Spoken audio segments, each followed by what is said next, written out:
Don't I know you, sir? Don't believe so. I haven't been here in many years. Name's Silas Greaves. Silas Greaves? The bounty hunter? Used to be. Ah, what are you doing here in Abilene? Just passing through. Got a little business to take care of. Well, sir, it would be an honor if you would allow me to buy you a beer.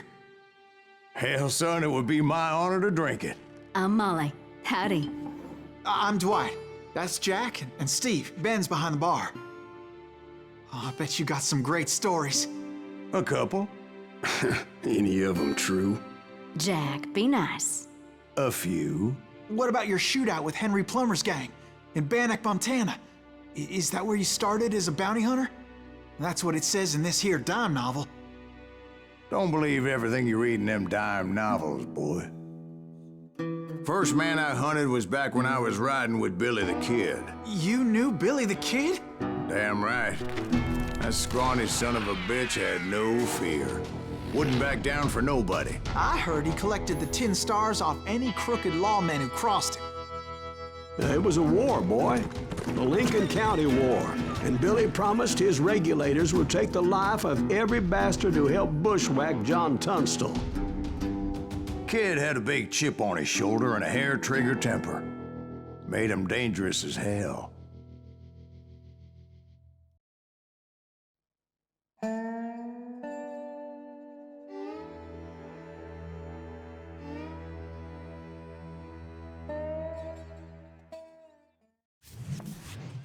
It was about 30 years ago. Billy was hiding out in an abandoned farm near Stinking Springs.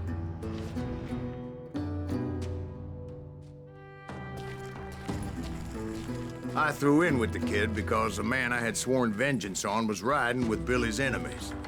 But before I tell you why I want that sumbitch dead, let me tell you what happened that day. I was heading back to the hideout when suddenly I had this funny feeling. Funny, ha-ha? No, Steve.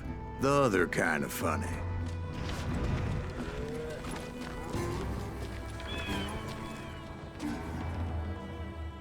You heard, Pat. You need to stay here and keep an eye on the road. That's not fair. We're missing all the fun. I knew those two morons would never let me through. I had no choice. What the hell? Shoot that sumbitch!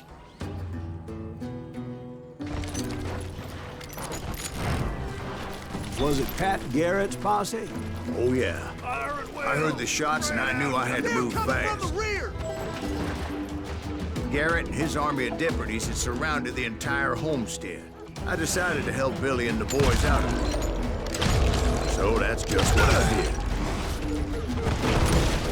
Hey, we got one behind us! Stay on it! Cover fire!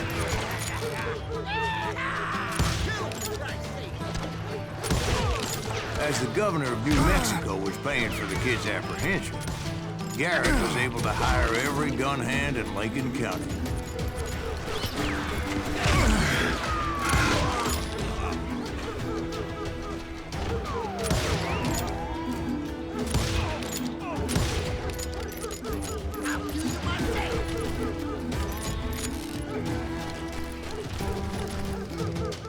Show yourself, coward!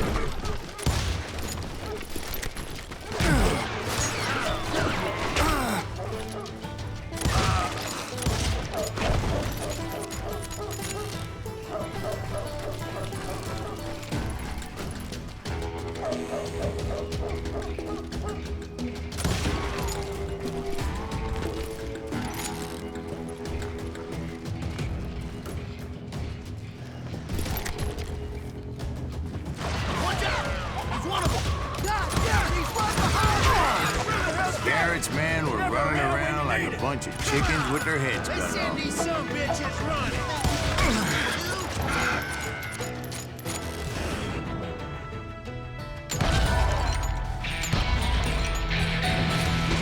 I got this! Still, one of them reached the water tower. Not a bad idea. It would be a turkey shoot from up there.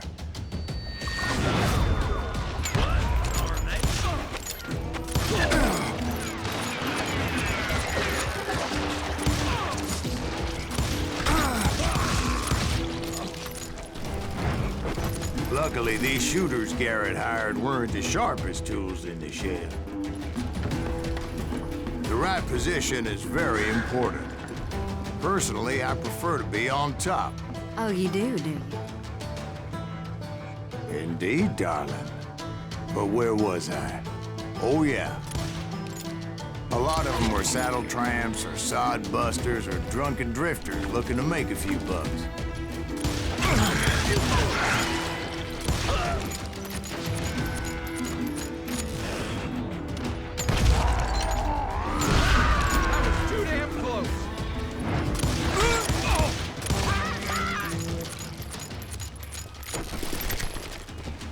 Then, I heard a friendly voice yelling at me from the window.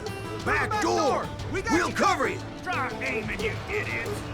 Truth be told, things weren't much better behind the house. Where'd he come from?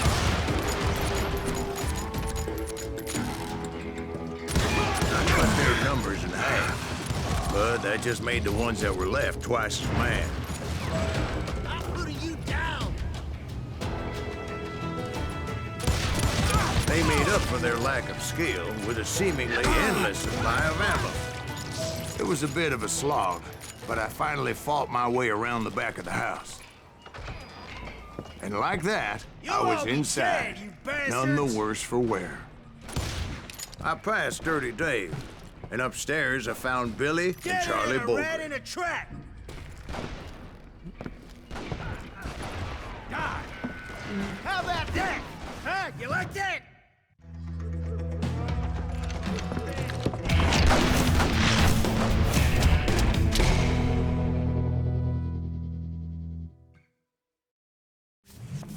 Billy looked at me and said, "About time, amigo.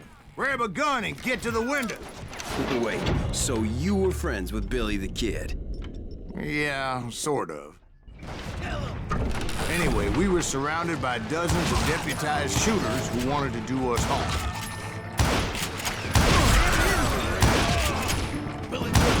I'm telling you, Garrett's men were dropping like flies, but they just kept on Keep coming. this up all day! I think I got one! Where the hell did I get to? He's missing. That's when Charlie got hit. "They're catching us in a crossfire," shouted Billy. "Get to the other side."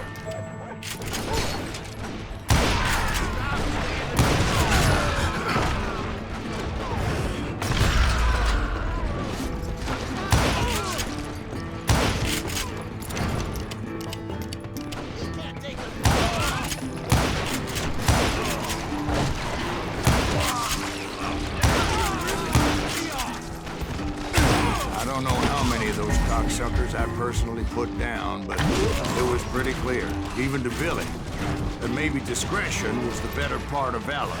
What's that mean? It means that it was time to cut and run. "They got a Gatling," Billy shouted.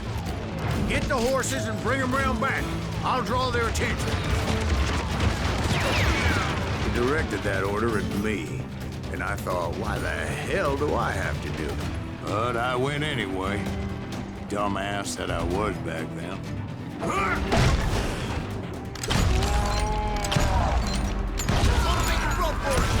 Poor sons of bitches are Many done would have for! fled in my place. But I had that false sense of invincibility that many young men have, like Jack here.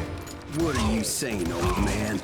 Jack is just joshing with you now. Yeah, he better be. Mr. Greaves, please continue. Please, call me Silas, ma'am. Now, where was I? You were heading for the barn. Right.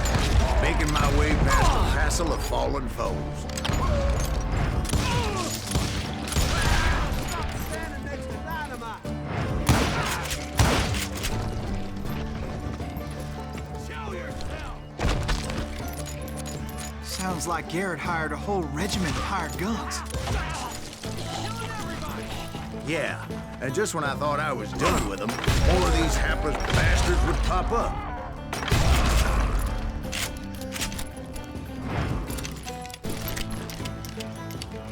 Finally, I had the stables within my reach.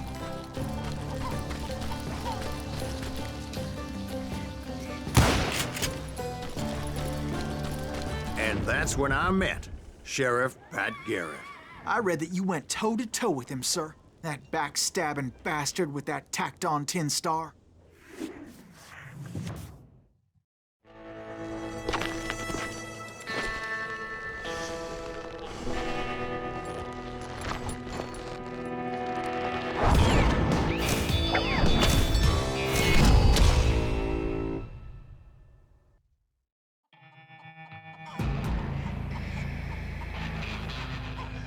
You challenged him to a showdown.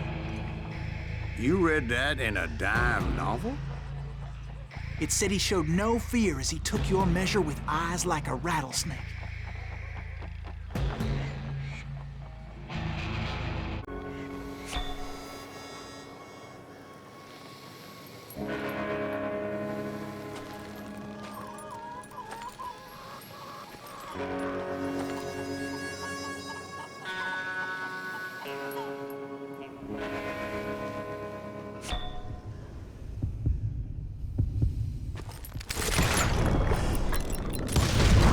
And that you killed him in a fair fight. Is that what that Penny Dreadful said? No, boy. That ain't what I meant when I said I met Pat Garrett. So let me start again. I finally reached those damn stables.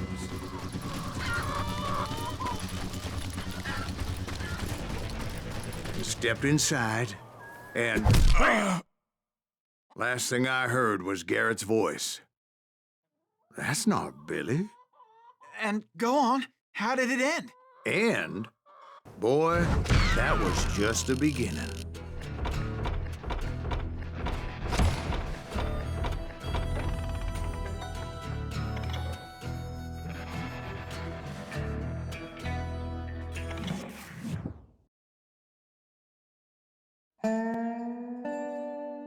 So what happened? Did Garrett arrest you? Yeah, after I came to, the bastard had clocked me with his Colt.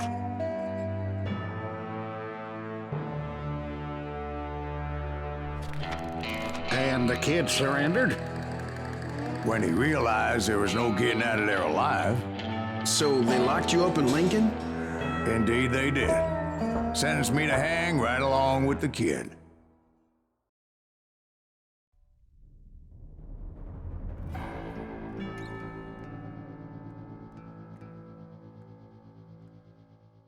It's important to know that I was only riding with Billy so I could find the bastard I was after.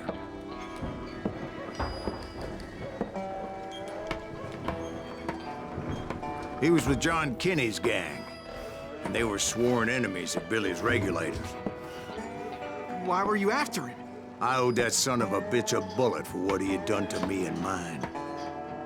Instead, all I got for myself was a goddamn death sentence. Luckily, it was right around then that I heard Billy make his move. He shot Jim Bell and a few other guards as he made his getaway. Later, they wrote that some lady friend planted a pistol for him in the privy. What the papers didn't say is that Billy helped me escape, too.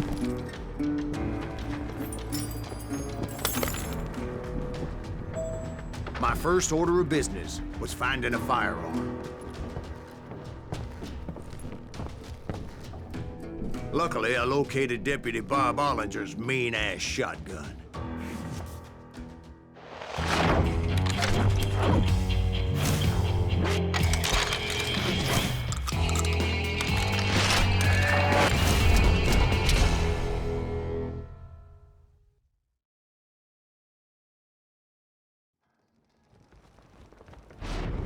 I saw Billy through the window, and he yelled that I should take to the rooftops to make my escape. So I did. Anybody see Billy? That little son of a bitch shot Jim Bell! Hell yeah. That scattergun was like a double-barreled howitzer. It could blow a man clear off his feet. You hardly had to aim the damn thing. Guards were everywhere looking for him. Can't let the kid get away!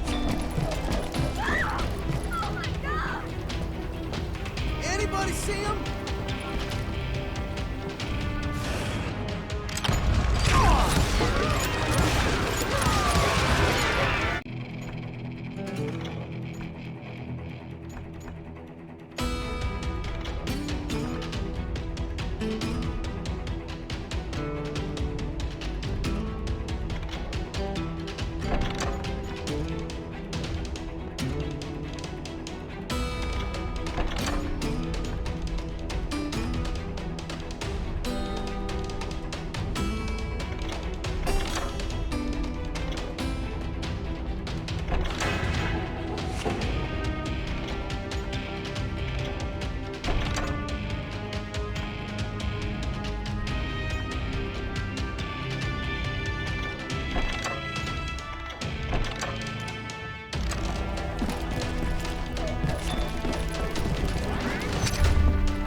Suddenly, I was a fugitive. How the hell did the kid escape? Garrett's gonna kick our ass! Can't have gotten far! Gotta be around here somewhere. Billy broke out of jail. Violence is not the answer. Get the windows, lock the door! So that bastard you were after, what did he do? He did me and my family a grievous harm. But I knew if I was ever gonna find him, I would need to get my ever-loving ass out of there. I tried to be stealthy and sneak my way past. This town doesn't have a moment's peace. Where'd he get you?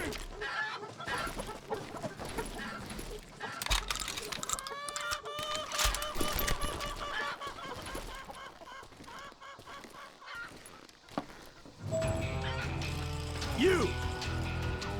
But hell, if they weren't all waiting for me. Apparently, some of them thought I was Billy. You hooligans can go to hell.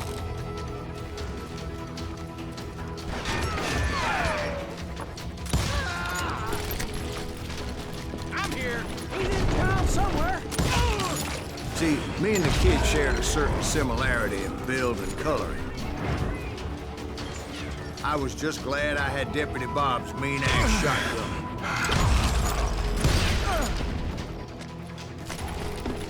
Leave him to me. Get your headstone! There's children here. So much lead was whizzing by my head, it was like everyone in Lincoln wanted to put me in the ground. I knew I needed to find a horse.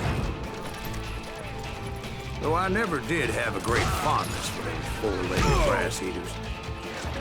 Smelly, sweaty, ungrateful beasts. We prize them too high, if you ask me.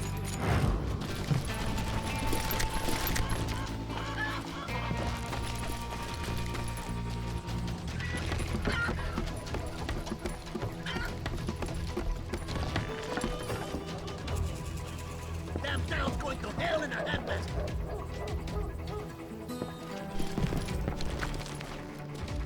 But where was the kid while you were busy getting shot at? Gone. And that's when it occurred to me why Billy set me free.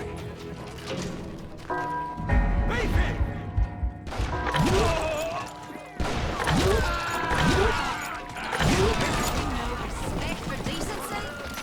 So I could be a hapless decoy and draw attention while he snuck out of town.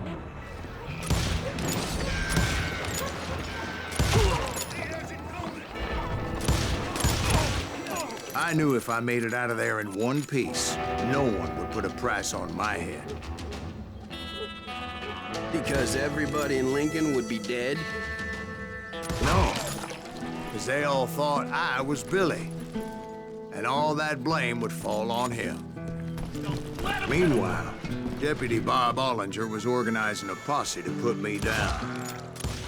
He was already a mean son of a bitch, but he was doubly pissed that I stole his mean-ass shotgun. Anyway, it was me or them, and the only way forward led me straight to perdition. But the cards were dealt, and I had no choice but to play.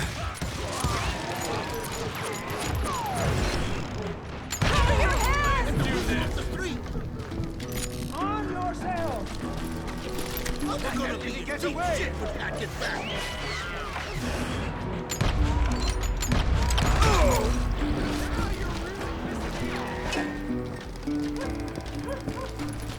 I've got this. We can take him.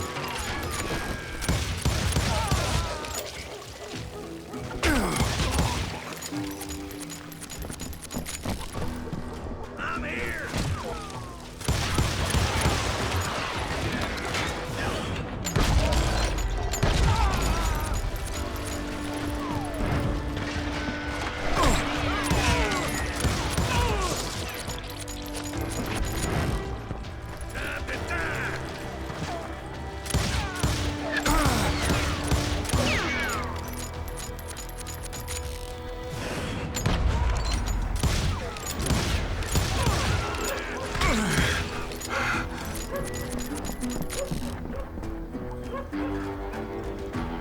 I'm putting you down.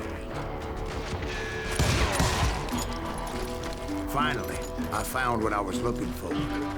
The stables on the edge of town.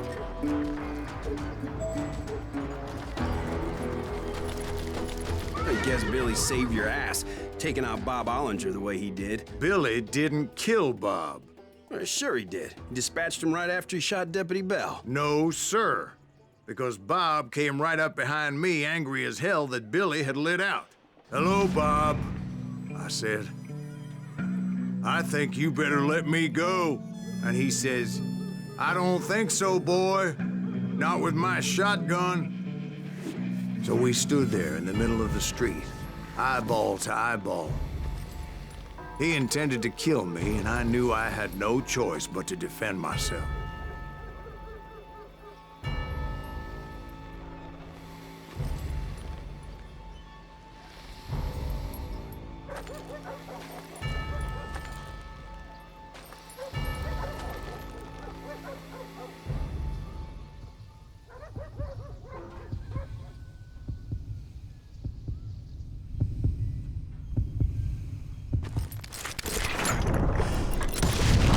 I killed him in a fair fight. Everybody saw I had no damn choice. Well, Lincoln got a mite depopulated that day. That Garrett gunned down Billy 3 months later, so his escape was all for naught anyway. So where'd you go after Lincoln? Mexico. Until I realized nobody was looking for me. I ended up taking a job at the Rurales. The Mexican Rurales? I was hired to help them track down the Cowboys. The most vicious outlaw gang in Cochise County? Curly Bill Brocious? Johnny Ringo? Led by old man Clanton himself. They must have paid you a pretty penny to take them hombres on. Not really. But truth be told, I had my own reasons for going after those boys.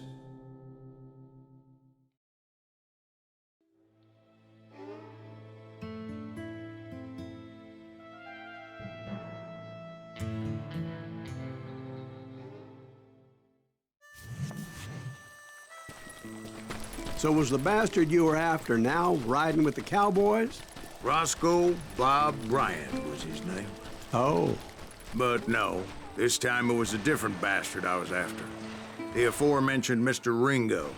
I came upon them robbing a stagecoach, which wasn't surprising, being they were such murderous thieves and bastards. The bandits wore red scarves, so I knew they worked for the old man. Over there! There! I did my best to help those poor passengers.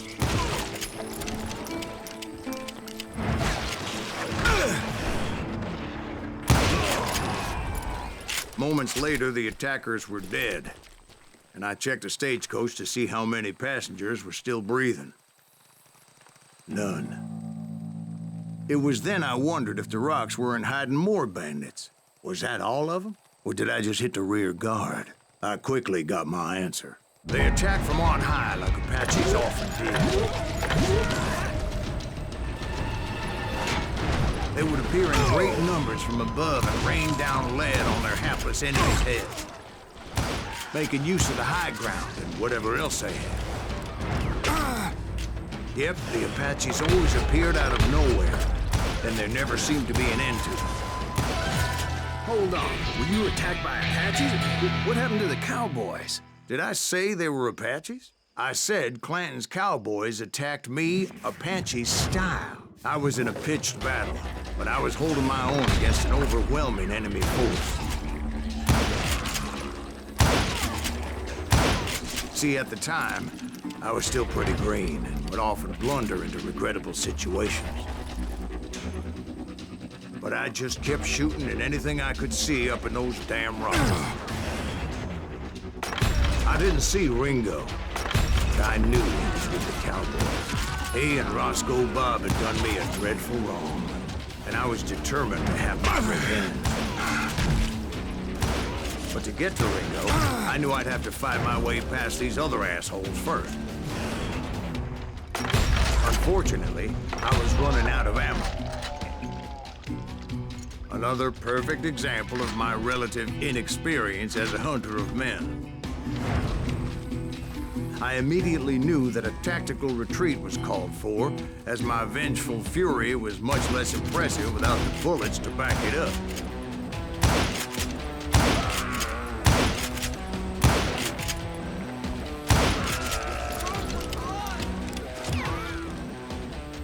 Finally, they managed to corner me. Trapped as I was, the odds of my survival seemed pretty slim.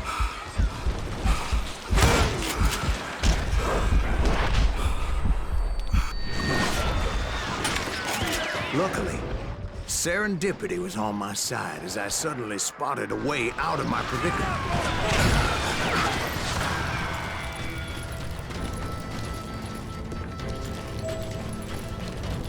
I ran ahead as if the devil himself was after me.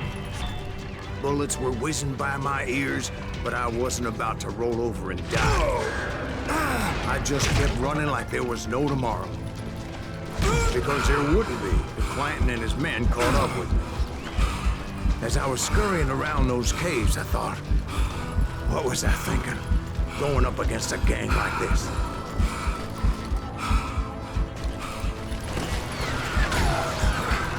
They were hunting me like I was game. I just kept running, not knowing where the hell I was going.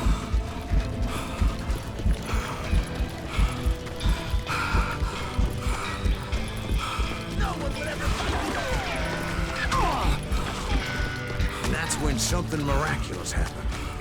Like manna from heaven, I found the desiccated remains of what looked like an Apache warrior. The old weapon next to him supplied me with some much-needed ammunition.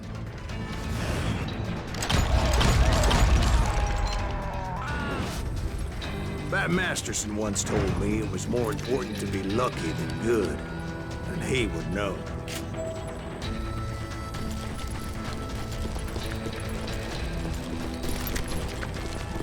And imagine my surprise when I found a fistful of dynamite to go along with that ammo. That stroke of good fortune evened the odds and bolstered my confidence. It was time to turn the table. Time for the prey to become the predator. Time for the hunted to become the hunter. Time. All right, Jesus, we get it. They were right where you wanted them. That's right, Jack. I was done running. The old man's boys were not expecting that. No, sir. I came at them like a wildcat. It was finally time for that old man to pay for his sins.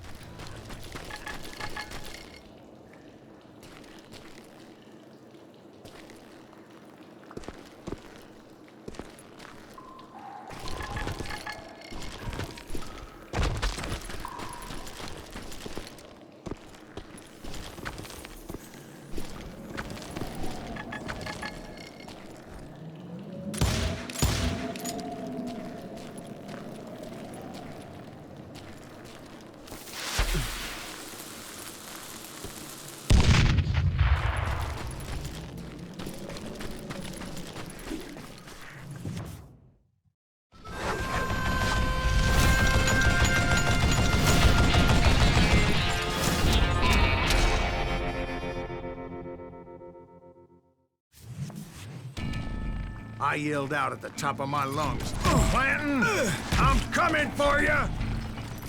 A little stealth might have made more sense, to be perfectly honest. Because that old fool had a Gatling gun and enough bullets to last him till kingdom come. But I knew I could not let that deter me. Not if I was to find and kill Ringo. I needed to get that old man off that gun. Damn, I gotta reload.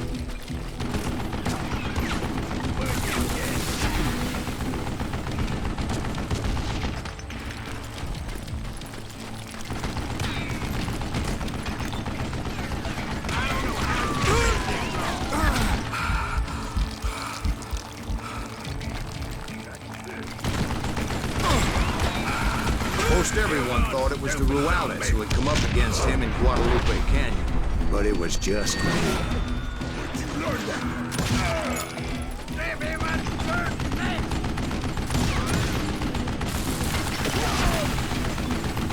Wait! Goddamn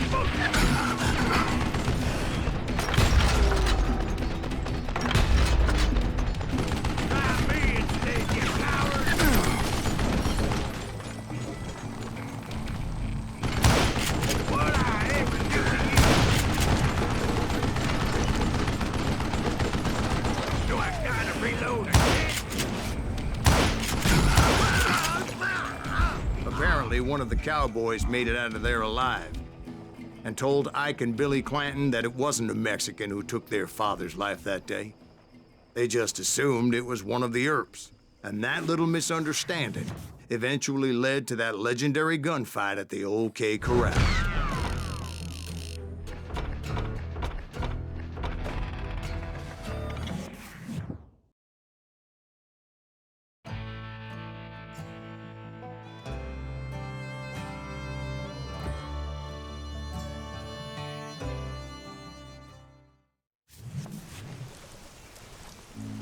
A few weeks after that dust-up at the OK Corral, I was still after Johnny Ringo. I had tracked him and the Cowboys to their hideout at a sawmill, and they were loaded for bear. So what exactly did Johnny Ringo do to piss you off? Well, him and that other bastard. Roscoe Bob Bryant? Yep. They both deserve to die, and I promise I'll tell you why. Get ready, boys. First, I need to tell you about the Cowboys' new boss, Curly Bill Brocious. Curly Bill took charge of the Cowboys upon the old man's demise, and after that gunfight at the OK Corral, the Clantons wanted revenge. So they murdered Morgan Earp and grievously wounded his older brother, Virgil.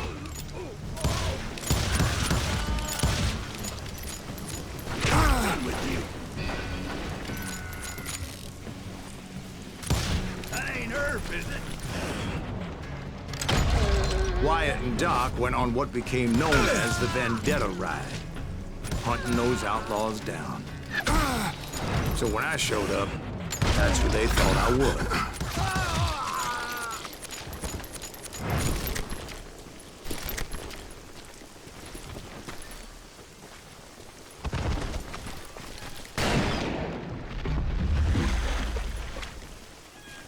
There were killers around every corner, all wearing red bandanas.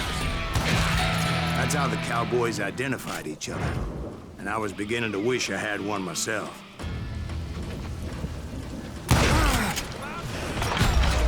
I wasn't about to let Ringo walk away unscathed, and that's what drove me forward. They say that Ringo was infernally fast. I hardly saw anyone faster, boy. Certainly not Wyatt Earp. That man was all hat and no cap. Earp wasn't much of a match for him, but Doc Holliday might have taken it. That Lunger should have kept his nose out of it. They never charged anyone for the murder of Morgan Earp. Everybody knew that Curly shot him in the back. That was common knowledge. Yeah, maybe so.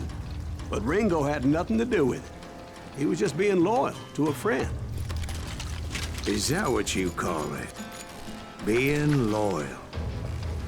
Well, to get to that loyal friend, I had to pass by some buzzsaws as big as a man.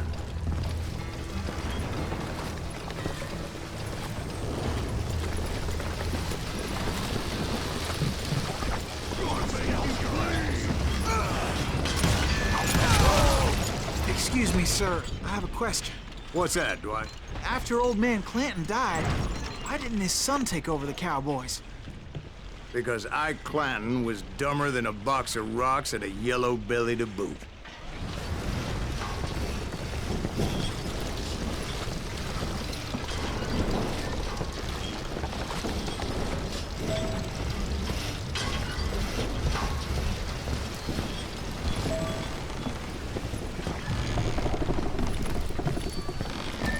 Now, where was I? Taking down the entire cowboy gang single-handed. Indeed I was, Jack.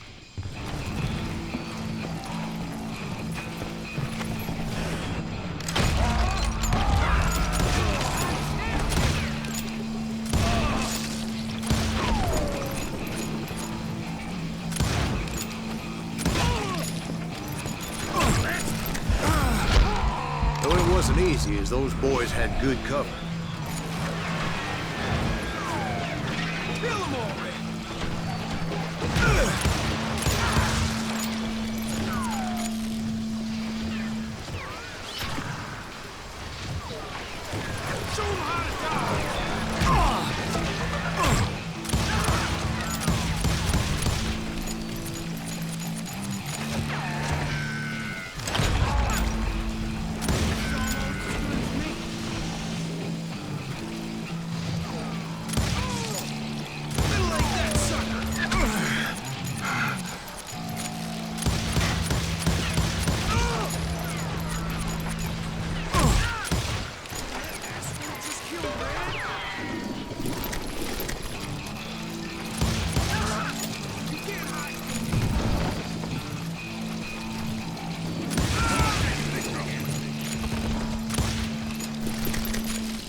There were carts everywhere, piles of lumber, and God knows what else for people to hide behind. That really was one hell of a sawmill. Quite an impressive operation. And where was Curly Bill? Did you see him? I'm about to get to that, Ben. Patience. I'm painting a picture here. There was this beautiful waterfall and a crystal clear stream that led to a verdant valley that was truly... Consider your picture painted. What happened next? Well, finally the bastards that were still alive made a last stand.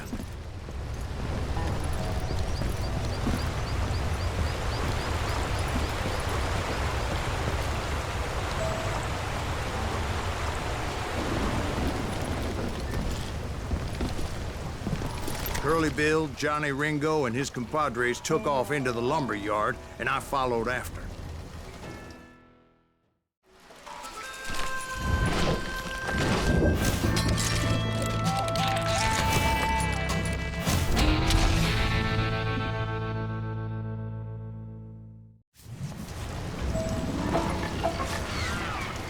Are you saying they ran?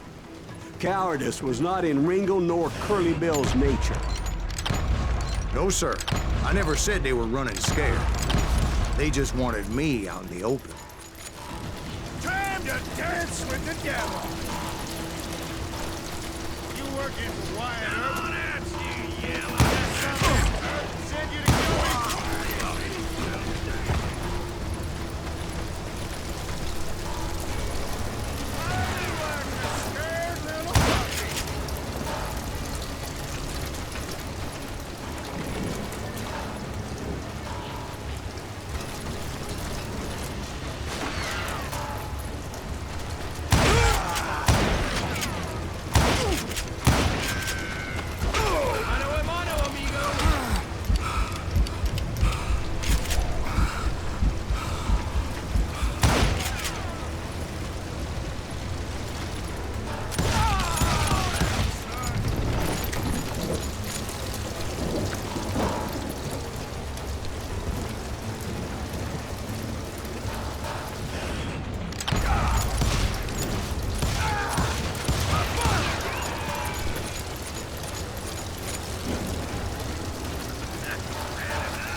Brocious gave me no choice but to take his life.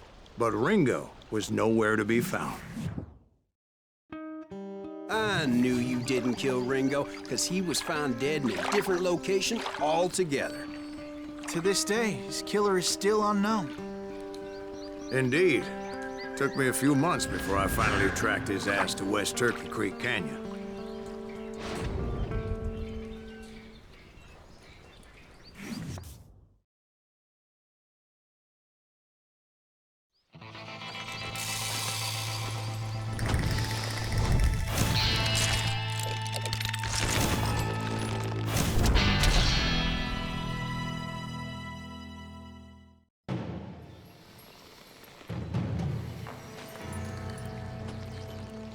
That's incredible, sir. I always thought that Doc Holliday was the one that killed him.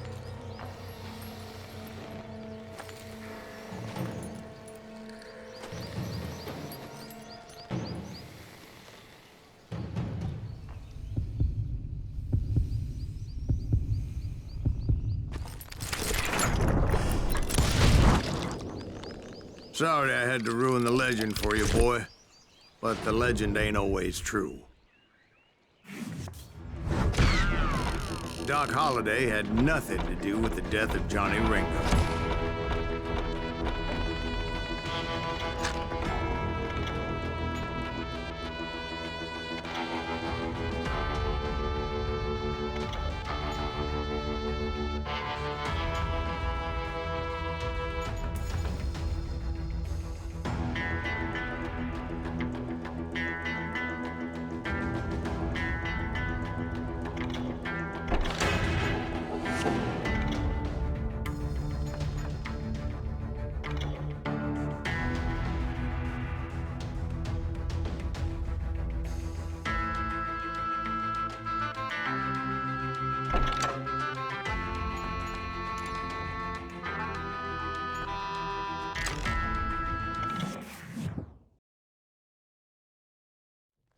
I was paid a healthy bounty for Ringo and Curly Bill, and realized there was real money to be made. That's why I went after Henry Plummer.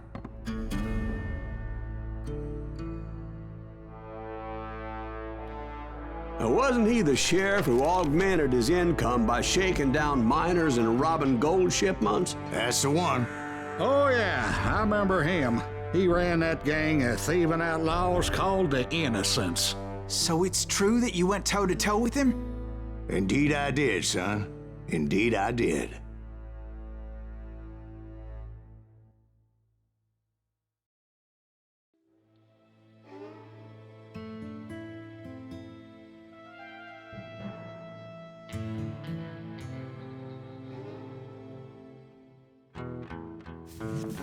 I knew I needed resources if I was going to track down Roscoe Bob Bryant.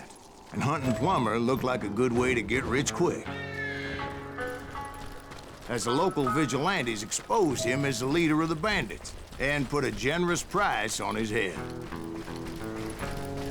Plummer rallied his gang to plunder one last gold mine before making their escape, and that's where I thought I'd find him.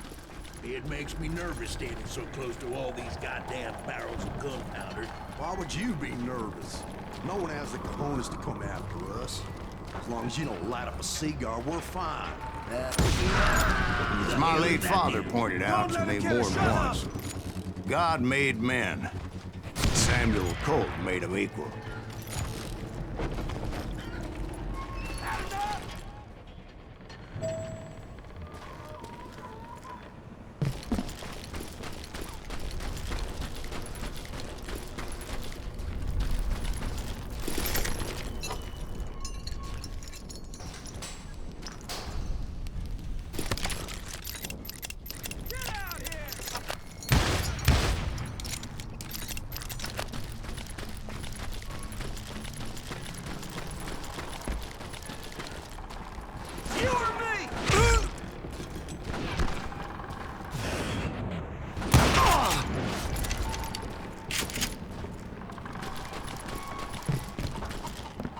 I knew that dynamite wasn't mine, so I decided the polite thing would be to return it. It was the biggest gold rush since Sutter's Mill in '48. Unfortunately, prospectors weren't the only ones drawn to those riches. I'm putting you down!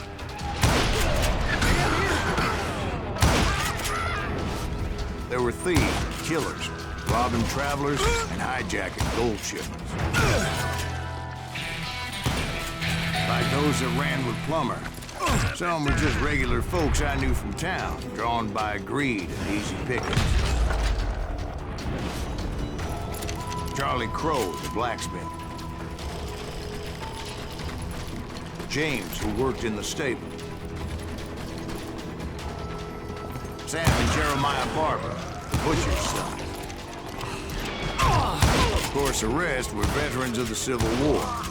Stone-cold killers trained on the bloody fields of Shiloh and Antietam. Plummer had a lot of men on his payroll. A hell of a lot. That son of a bitch pretended to protect the public with one hand while stealing them blind with the other.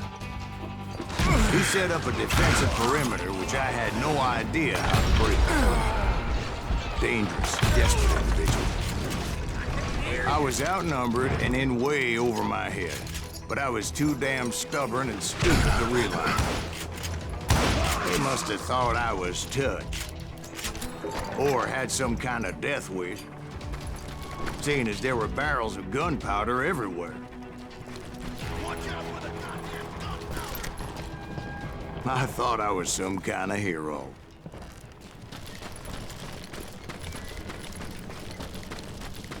I finally made it past and headed on to meet my destiny.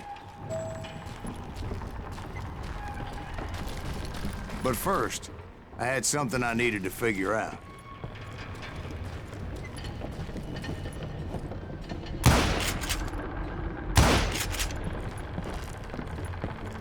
I had a few ideas on how to get into that mine, but once I made my decision, I knew there was no turning back.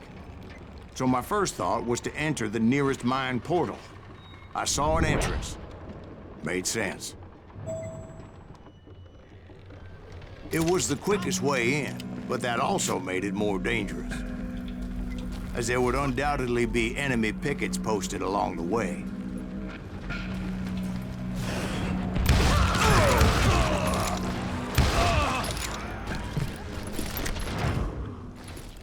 You can run, but you can't hide forever.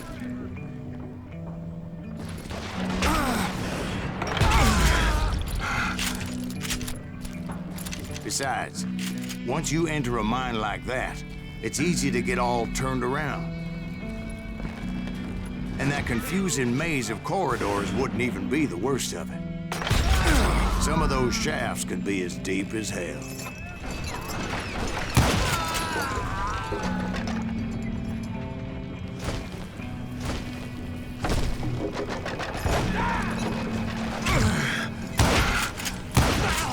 A single stumble or misstep can easily end in a deadly plunge to oblivion.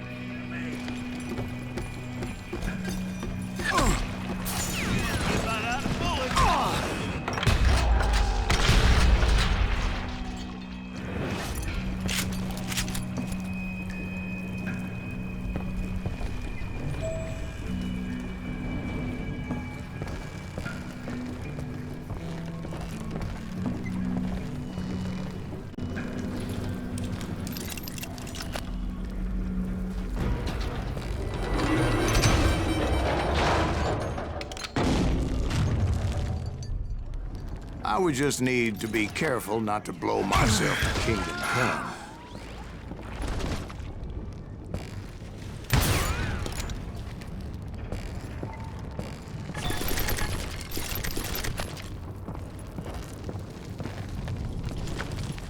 With all that gunpowder and dynamite everywhere, a body has to know what he's shooting at. Time for this, you hear me?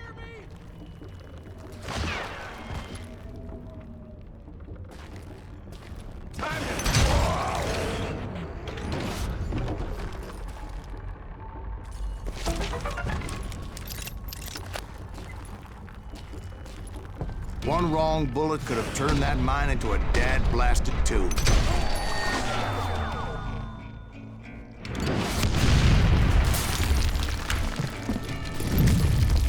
I freely admit that my plan of attack was not just moronic, but clearly insane.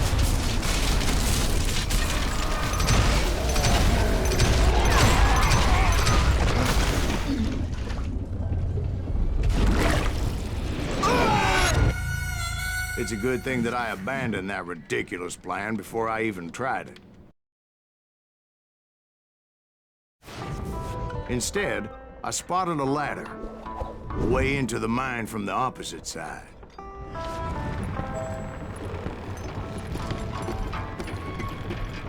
It was a long way around, but that approach seemed more sensible at the time. Of course, being I had a problem with heights, that scaffolding scared the bejesus out of me. Climbing down that ladder required some caution, because even though I had a younger man's reflexes, no man can dodge a damn bullet while climbing down a rickety ladder. I needed to make a leap of faith, which ain't easy when you're suspended between heaven and hell. I was determined not to give up, however. That Sheriff Plummer seemed quite the despicable character. When the vigilantes discovered what the sheriff was up to, people were outraged.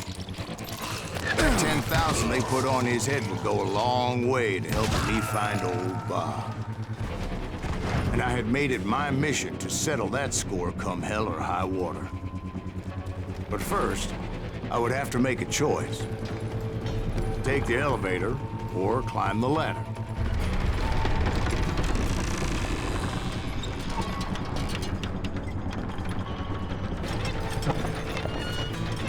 I wanted to use the element of surprise. Plus, I figured I could use the exercise. I was warmed up already, so what the hell?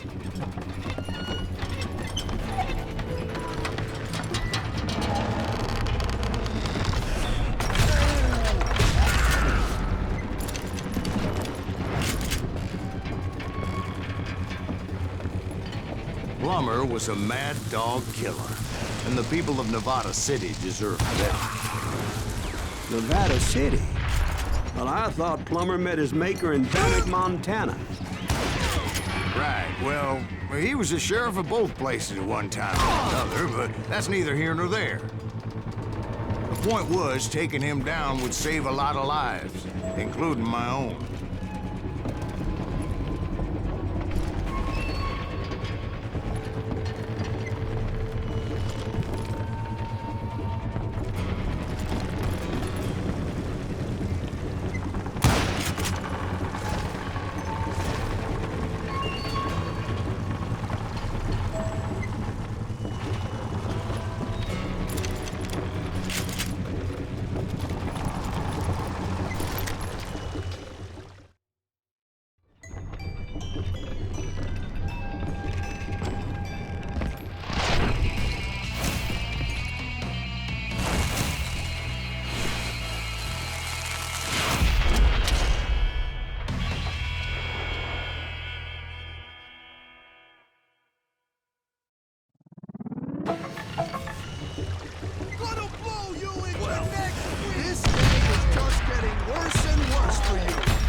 Plummer was clearly unhinged, and I could see right away that this was gonna take some doing. God! I need some help here! Come on, boys! Take this cocksucker out! It's crazier than shit!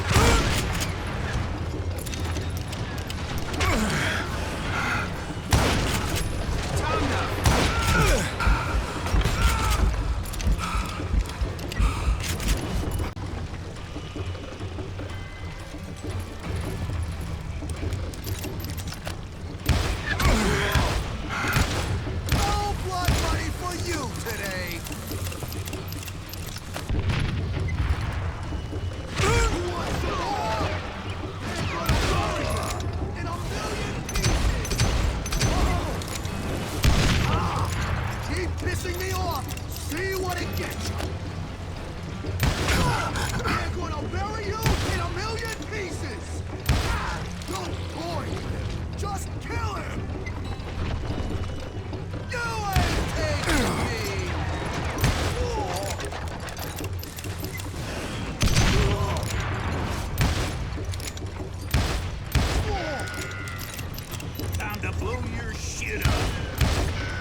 So that's how Henry Plummer died. Him and his crew were worth their weight in gold. And now, I was officially a bounty hunter.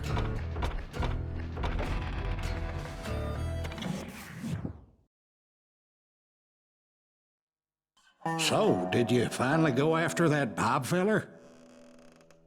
Well, I heard word he was in Kansas with John Wesley Hardin. So that's where I went. Where in Kansas? Abilene. Why do you ask, Ben? No reason. Was Hardin as fast as Ringo? Ringo was fast, but John Wesley was as fast as the devil himself.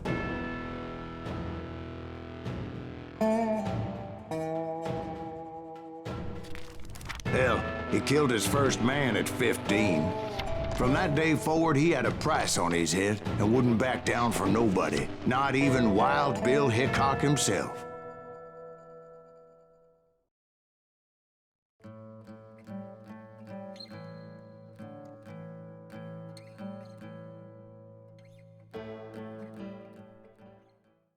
I dodged death many a time, and that night in Abilene was no different.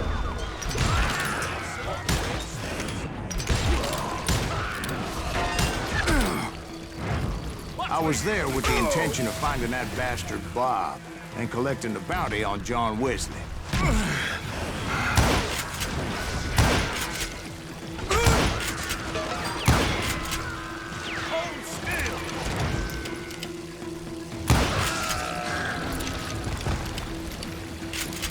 I thought the Texas Rangers got Hardin.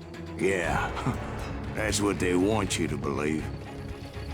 It was coldin' a witch's tit and a brass bra that night as I fought my way past his loyal compadres to the very same saloon we're sitting in today. Look around and imagine this place painted in blood. Hardin was waiting for me, and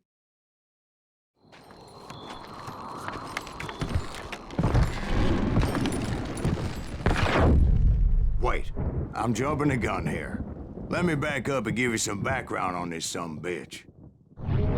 He deserves that much. Don't you think so, Ben? John Wesley Hardin was a killer. By the end, he confessed to taking the lives of 42 men. He was a bona fide folk hero by then, and had amassed a gang of armed miscreants and other assorted thugs. He and his men set up camp outside of town, and I was hoping Bob was among them. Shit, it's cold out here. I'm freezing my giblets off. Damn it! Shoot that son of a bitch! They didn't ask why I was there. They knew. Most of them were wanted as well. I figured Hardin was here somewhere, but to get to him, I'd have to get past his gun hands. I had to spill a lot of blood to find out Hardin wasn't in that band. He was carousing in town with his closest friends. Hardin's boys apparently didn't want me to reach the bull's head. Some were hightailing it into town to inform their jefe of my unwelcomed presence.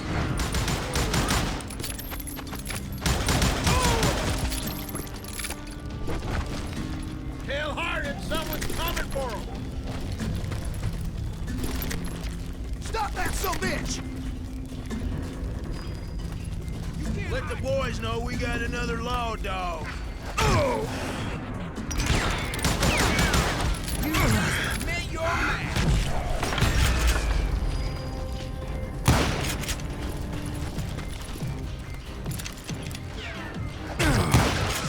I wondered if Bob was among them.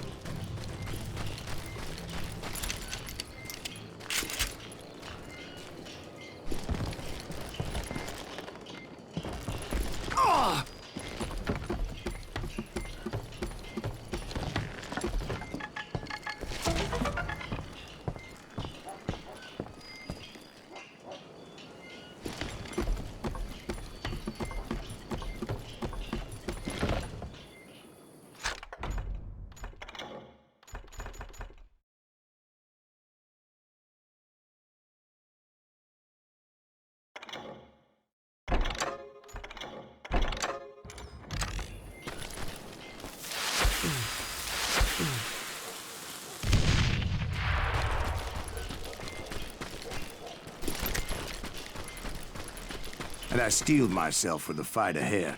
For as good as I was, deep down I wondered if John Wesley wasn't just a little bit better.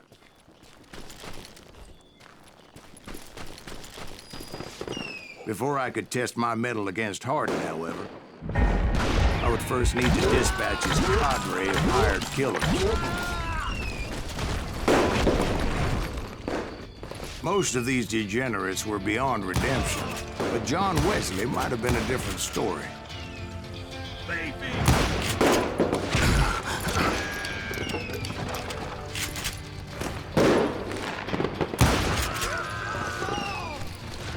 I didn't learn until later that that night was in fact his birthday celebration.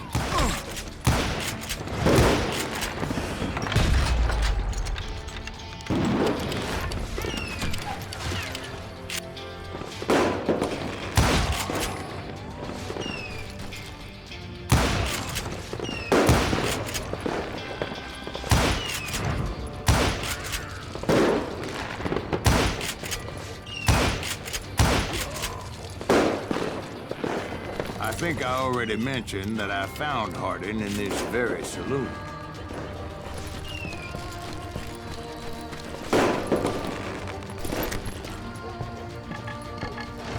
Suffice it to say, nobody there was happy to see me. In fact, I felt a certain hostility. Can't believe you keep missing.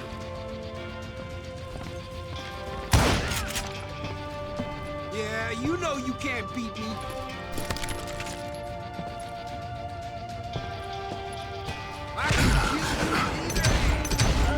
I was disappointed that neither Bob nor John Wesley were among the dead. But that was short-lived, as a moment later I was facing down the fastest gun in the West.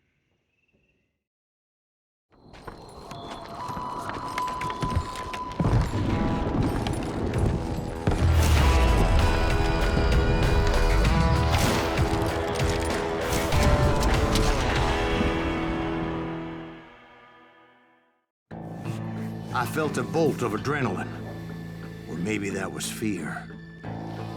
He was well known for his tricks, and I knew I'd need my own if I was ever to defeat him.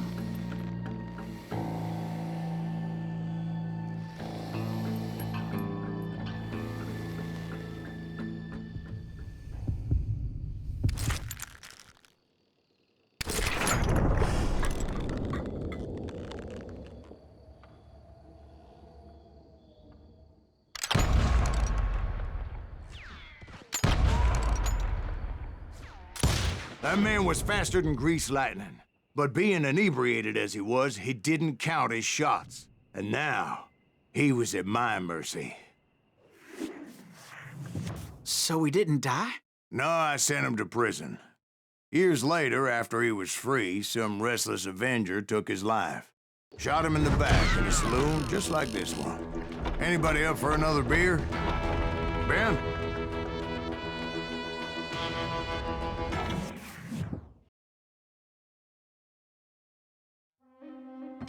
Thank you, darling. Yeah, some say revenge is a dish best served cold. So whatever happened to that Bob guy you were after? Personally, I'd like to hear some of your other adventures. Like, I don't know, did you ever go toe-to-toe with a red man?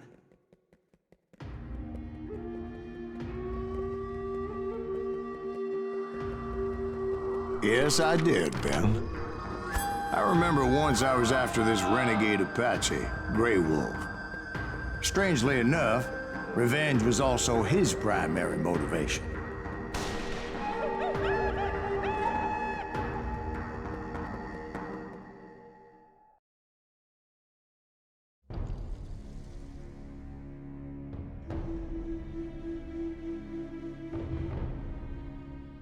A bounty was put on Grey Wolf's head, and that's how I came to hunt him in the mountains. Mountains so high they tickled the nether regions of heaven. Grey Wolf was a Chiricahua Apache medicine man who had led a war party in revenge for a massacre against his people. The U.S. Army had attacked his tribe during his daughter's sacred sunrise ceremony, and the slaughter was unspeakable. I understood his anger, as there's nothing more traumatic than seeing those you love die in a cruel and painful death. Right from the beginning, I couldn't shake the feeling that Grey Wolf was watching my every move.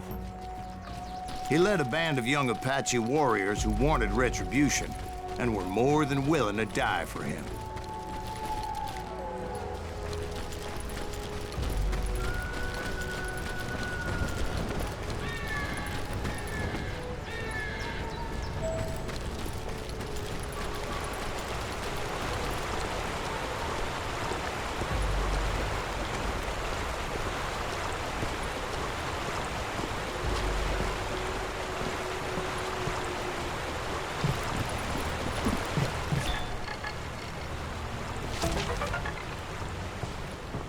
They saw me before I saw them. And it crossed my mind that maybe this wasn't such a good idea. But now that the shooting had started, there was no backing down.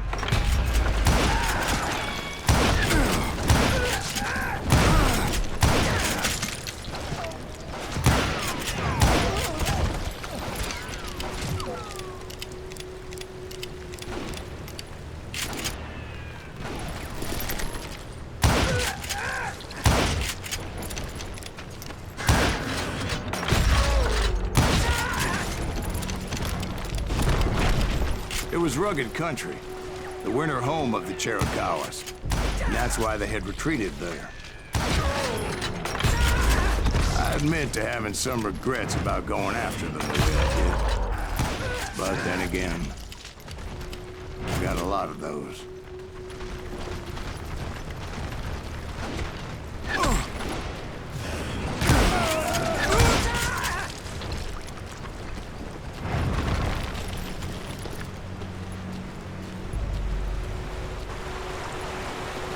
Did you find Grey Wolf? Not at that moment, but I did find the entrance to their hideout.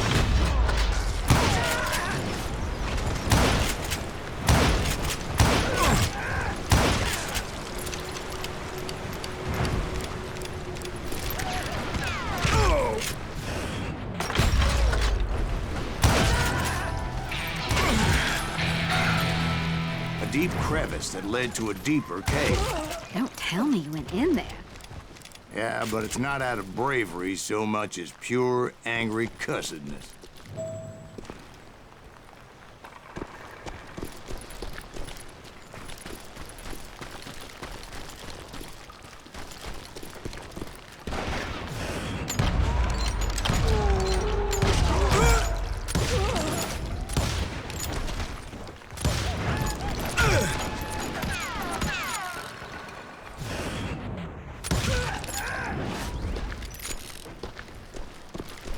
See, back then, I had a stubborn streak a mile wide, and I wasn't about to back down. So it was like pitch black in there? Actually, it was pretty well lit, as they had torches on the walls.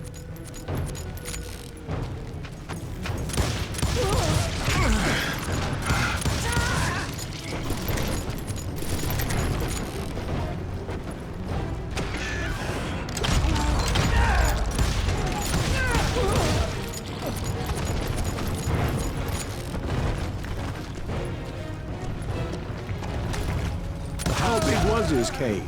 Big as hell, Ben. Chiricahua had hid out there during the Indian War.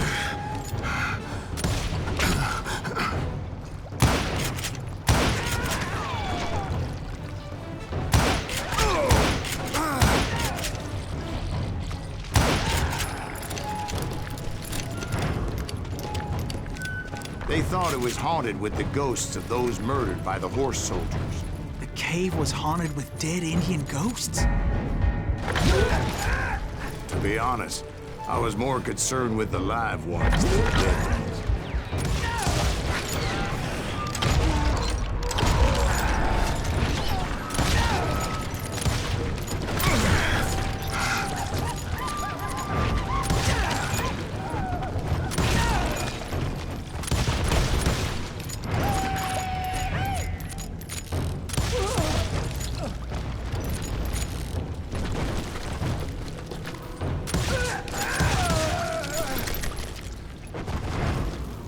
come you know so much about engines? A few years back, I was married to 2 Mescalero women. At the same time? Yeah, they were sisters. Polygyny is traditional among the Mescalero. So what happened? Oh, I had to get out of there. Those girls never shut up. Both of them nagging at me all the time. Drove me half crazy. Haven't seen them since. No, I mean, what happened with Grey Wolf? Oh, well, I pursued him into the Cave of Death. I came upon this flooded grotto, and that's when I saw him. He came to me unarmed and unafraid. His voice echoed in the shadows, and I sensed he meant me no harm. You carry great darkness in your heart, and if you do not release it, it will claim your soul. The sound of his voice put some kind of ancient Indian spell on me.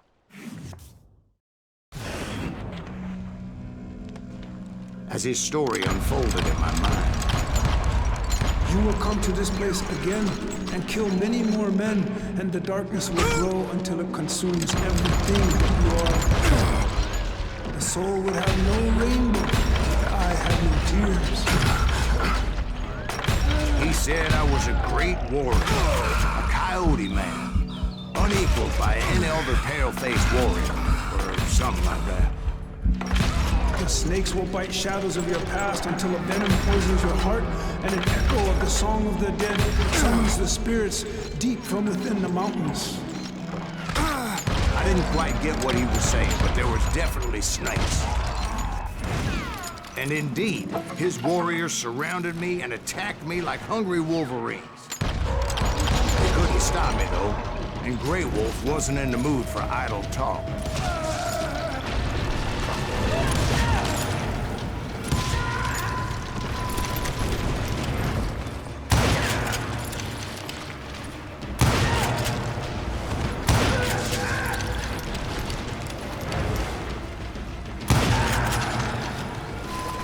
I swear I couldn't see any way out of this trap. But suddenly, one just appeared.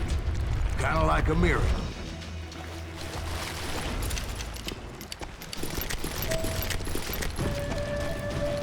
I felt like I would be lost in that damn cave forever. Finally, I found myself back outside, perched on the edge of a precipice, overlooking a thundering whitewater river. To get where I was going required several leaps of faith, but no way in hell I was turning back. I chased after him, determined to make him explain the meaning of all that mumbo-jumbo. Mumbo-jumbo is right. Are you making this all up as you go? A few details may be fuzzy, brother, but I am relating exactly what happened. There were dozens of Apache warriors aiming at me from on high. Dozens? Well, maybe not dozens, but there was a lot of them. At least 3 or 4. Well, more than that, little lady.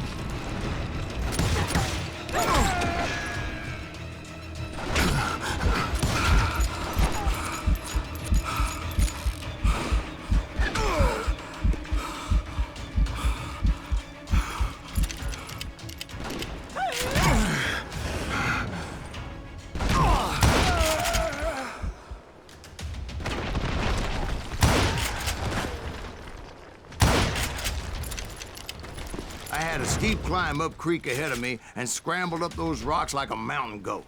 I was determined to locate Grey Wolf and find out exactly what the hell he was trying to tell me. And wouldn't you know it, that crafty son of a bitch led me right into a trap. What kind of trap? Well, son, there had to be at least 100 Apaches surrounding me.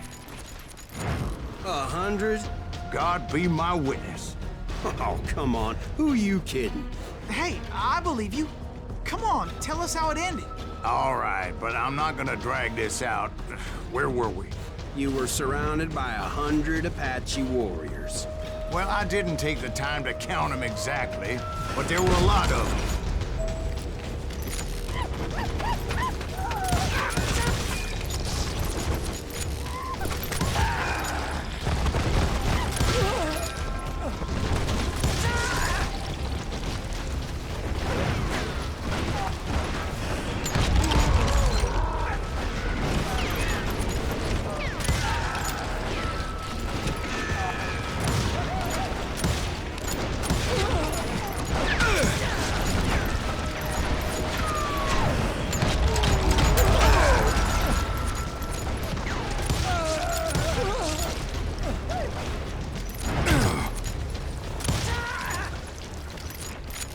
And in the end, a path appeared before me that I had not seen before.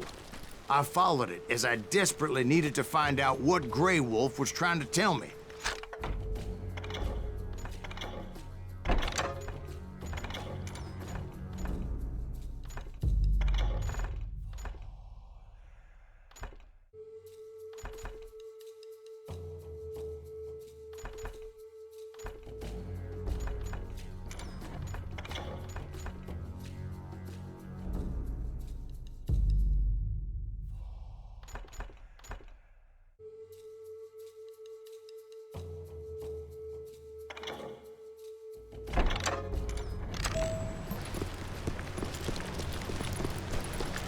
But it was like that son of a bitch disappeared into thin air.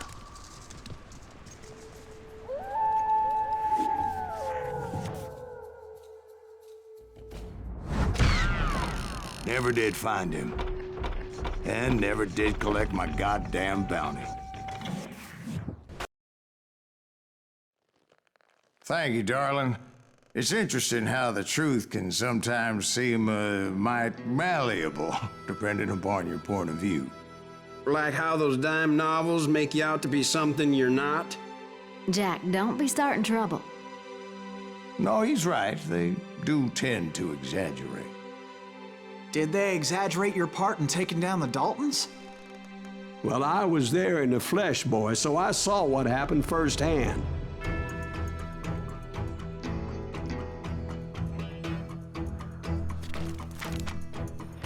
Those Daltons were lawmen once, before they all went bad, robbing banks and trains clear across the territory. Until Coffeeville, of course. I was one of the citizens who took up arms that day. Fighting on the side of right? I did my best, sir. We all did.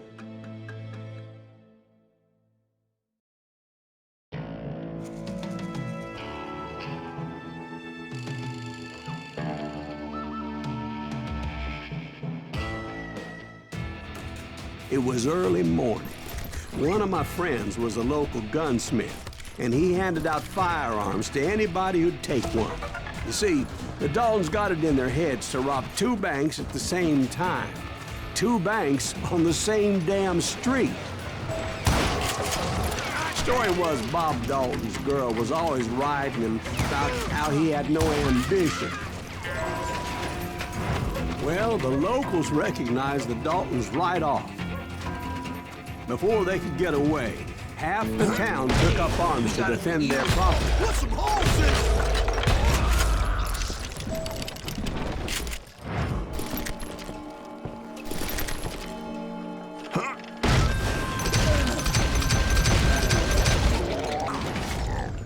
The brothers paid dearly for their stupidity, but everybody knows they had it coming. There's more to it than that. I read all about that day, so I know for a fact that it went down very differently. First of all, it was high noon. A posse of U.S. deputy marshals were on the rooftop across the street. Get ready, boys. They're gonna make a move. The lawmen had been tracking the Daltons for months. Now they finally had them dead to rights. Among them was a bounty hunter feared by many a lawbreaker. This man had no intention of letting the Daltons slip away. The marshals tried to get the Daltons to surrender. They'll give up eventually. We just gotta wait for some righteous out. This bounty hunter knew that the brothers were far too proud to ever lay down their guns. He went in there alone to confront those criminals. One of the marshals shouted, "Where are you going? Are you crazy?" Hey, where do you think you're going, dumbass? That rifle's mine. He saw a way to get around to the back of the bank. Then he figured out how to hit the Daltons from a direction they weren't expecting.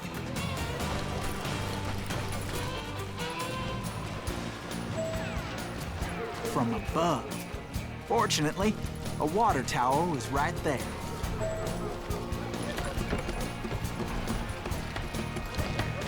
A moment later, he was climbing up a steep ladder, laughing at danger as he did.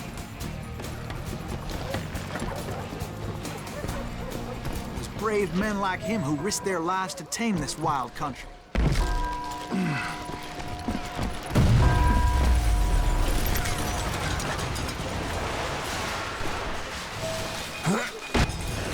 got company. Heroic men like him did what other men couldn't or wouldn't to make this country free. Is that Silas Greaves? Jim Boone, Son of a Davy Crockett, bitch! who died defending the Alamo. That asshole just killed, man.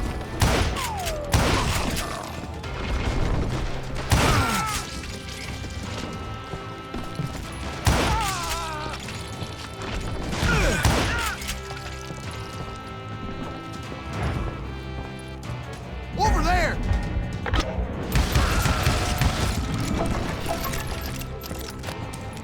That's Silas Greaves. What the hell? Blam!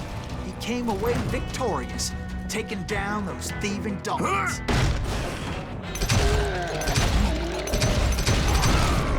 His name was Silas Greaves, and when the dust finally settled, he was the last man standing. Sorry, kid, but that just wasn't the way it happened.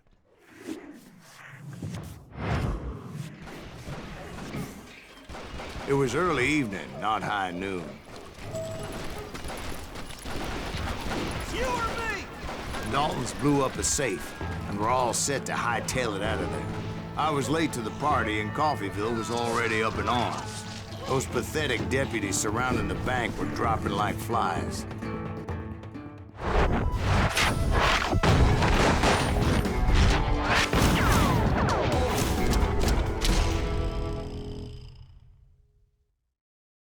I had been tracking those jokers for months, waiting for them to do something reckless. And finally, they did. Those stupid bastards decided to rob 2 banks at the same time in the same town where everybody knew them. But they still had friends in Coffeyville. Get me.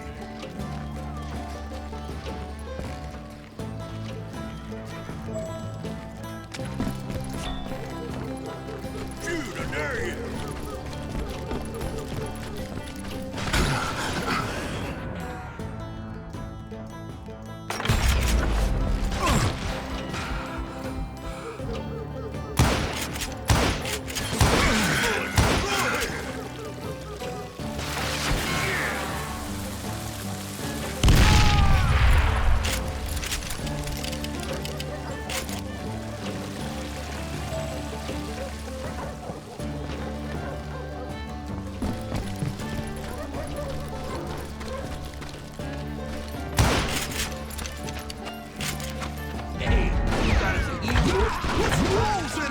Those friends came after me like a pack of wild dogs, tooth and nail.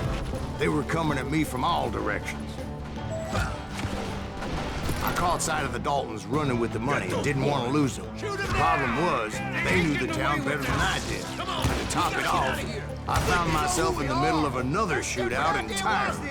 Did the Daltons hole up in somebody's house? No, it was the Smiths, I believe. They were cousins of the Daltons. And they were shooting at the Browns, who were shooting at the Daltons. Which wasn't any surprise, because those 2 families have been feuding forever. And since the Joneses are related to the Browns, they shot at the Smiths, pissing off the Heimhoffers, whose daughter recently married a Smith. Well, bullets were flying every which way as all the old feuds in Kansas caught fire all at once.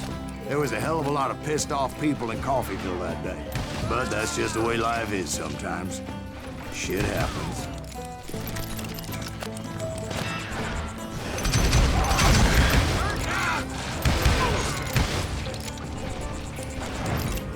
Shoot him, Emmett!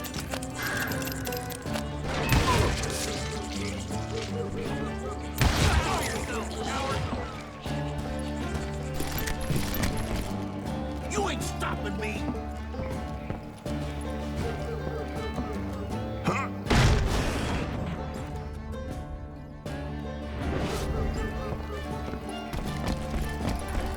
You're a goner!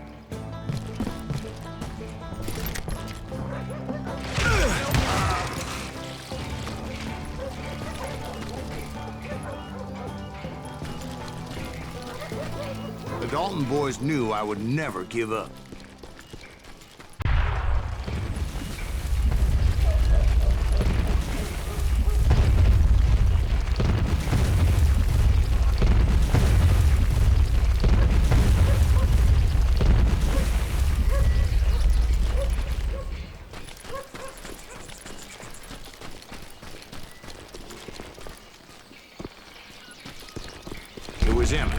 youngest, and he decided to stand his ground and face me down. I ain't afraid of you, Silas Greaves. This is where it ends for you. He was determined to protect his brothers. I understood how he felt. Taking me on all by his lonesome wasn't exactly a recipe for a long life.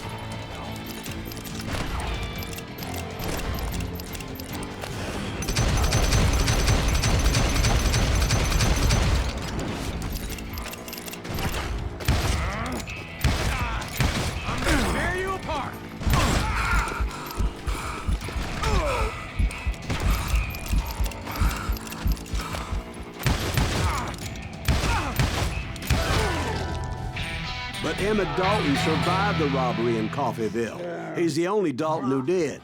They say he was shot 23 times. Well, Dwight, who do you think put all those damn holes in him?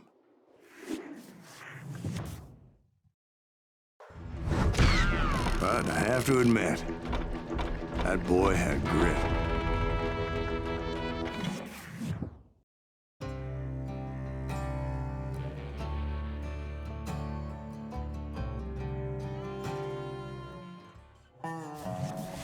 We'll get those suckers. It took me a couple of days to track the Daltons down. They can't get away with this! And in that time, a whole posse of local vigilantes offered to lend a hand. We'll track them to the ends of the earth.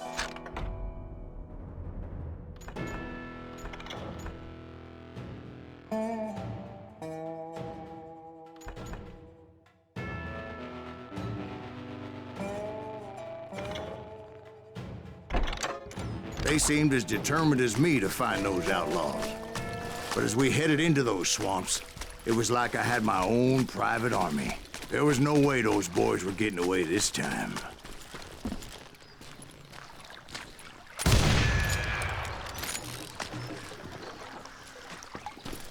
It was early fall, right?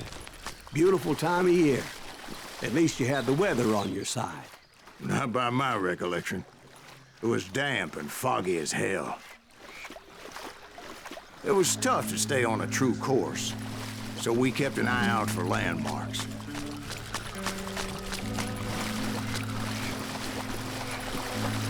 It was autumn. The maple trees were in full color, red as blood.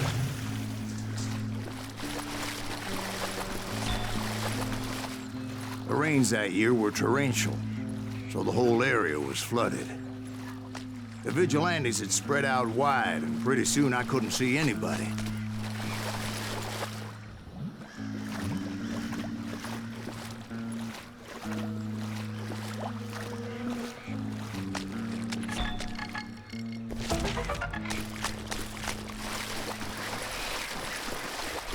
Bury them in the swamp. Let them where they stand. Except for some bitches ahead of me wanting to do me harm. So I had to face them alone.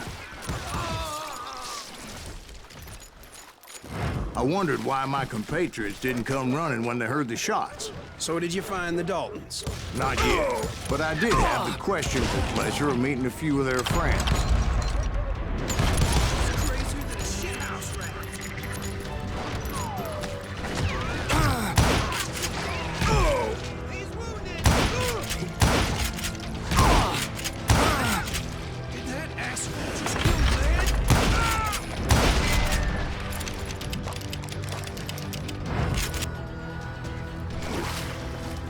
The boys had established quite a reputation by that time, so they attracted all manner of riffraff to their cause.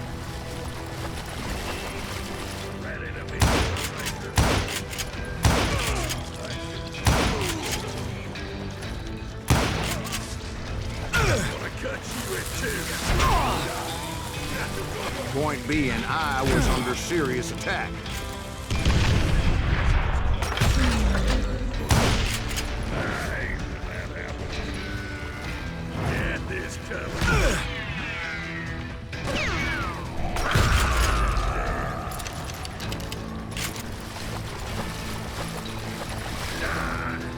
My reinforcements was nowhere to be seen.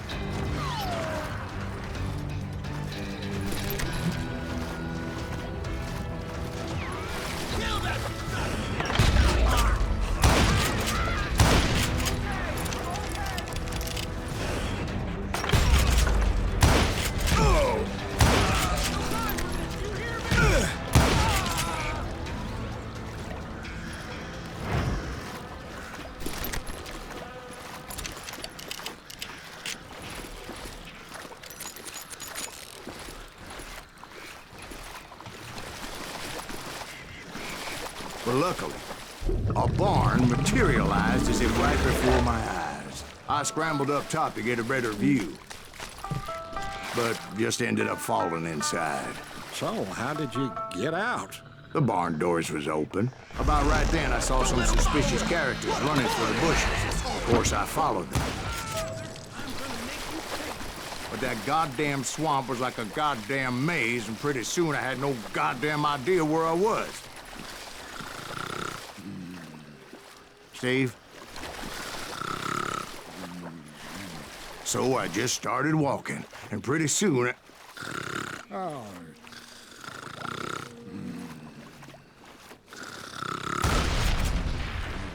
Steve?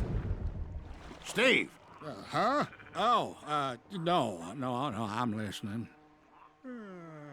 Indians surrounded me from all sides.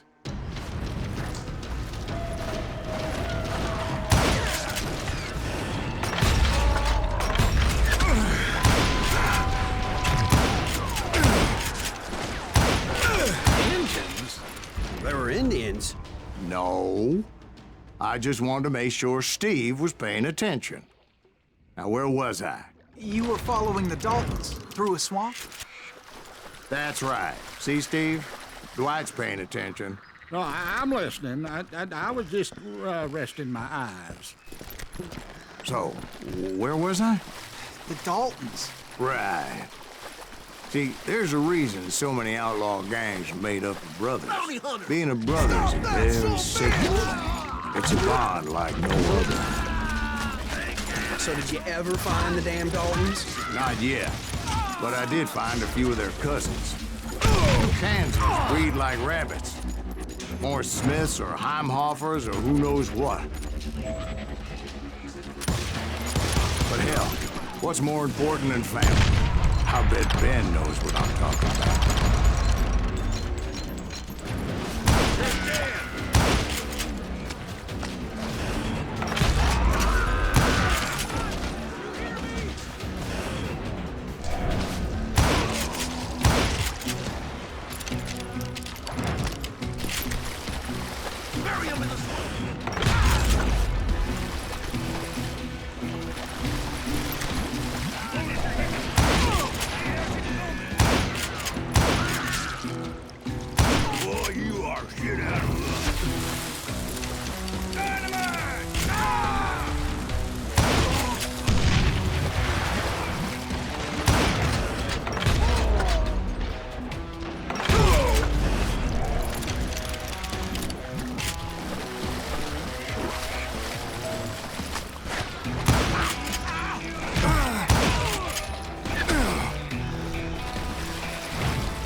Those Dalton boys were out there somewhere, standing together against anyone who would threaten them.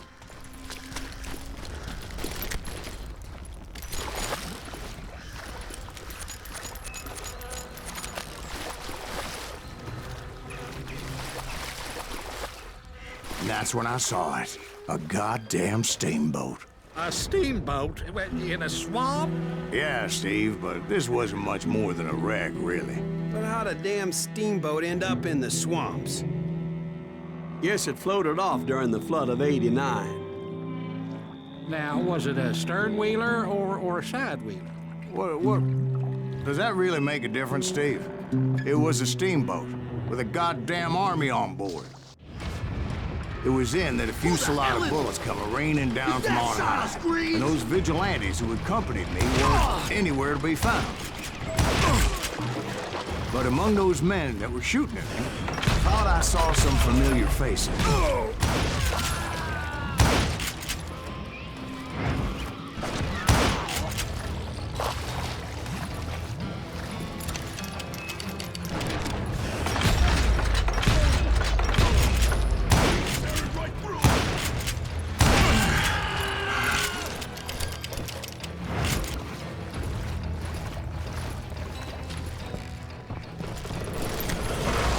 Somewhere up there, the Daltons were waiting on me.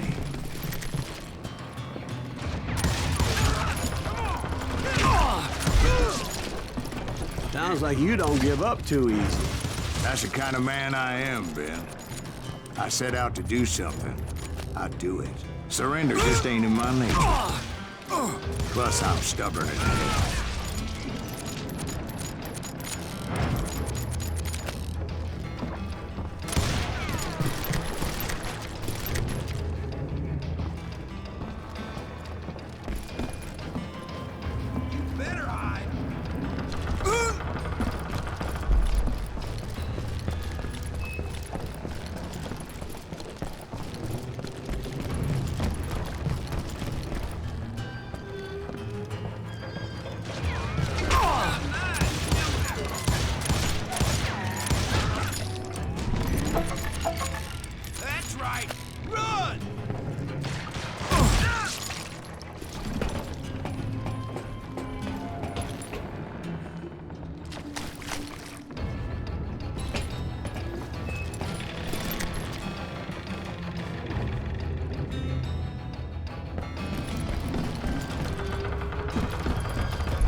Right about then, much to my relief, the vigilantes finally arrived. Their leader motioned at a cabin in the middle of the top deck, pointing me directly at the Daltons. I finally had them, after months of dogged pursuit. But it turned out that they had me. Take him out! I'm sending you to hell!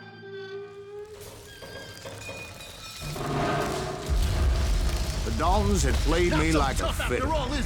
Apparently, the vigilantes were on their damn payroll. They didn't just want to shoot me. They wanted to burn me alive. But finding my way out of a burning labyrinth proved to be quite a challenge. It was a riverboat, right? I mean, it's not like it was a goddamn ocean liner. Oh, yeah, but I was in a fight. Did you hear about that ship that's gonna launch next year? Largest one in the world. You're talking about the Titanic. If you ask me, it's too blessed big.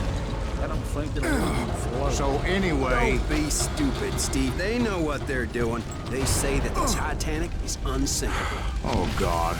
But getting back to that steamboat, how'd you get off it, Mr. Greaves? I took in a lot of smoke that day, so I admit my recollection might be a bit hazy. But somehow I managed to finally disembark. It was time to settle this once and for all.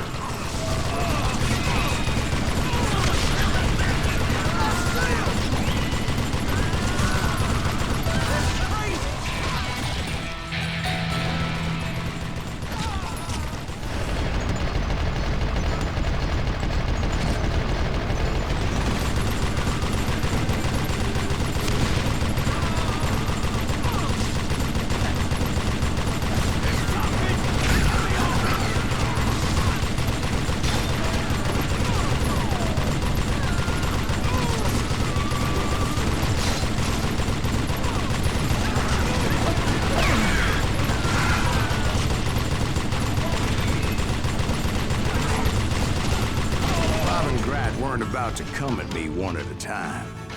They were in this together.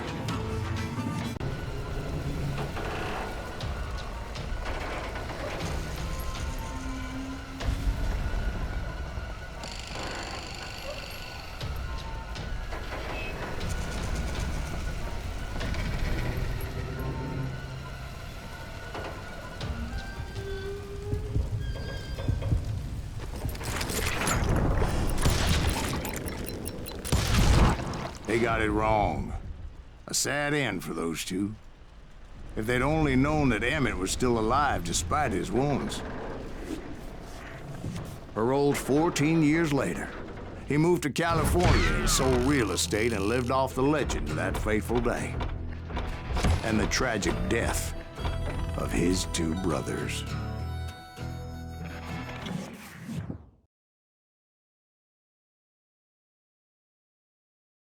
My own brothers died tragically as well, truth be told.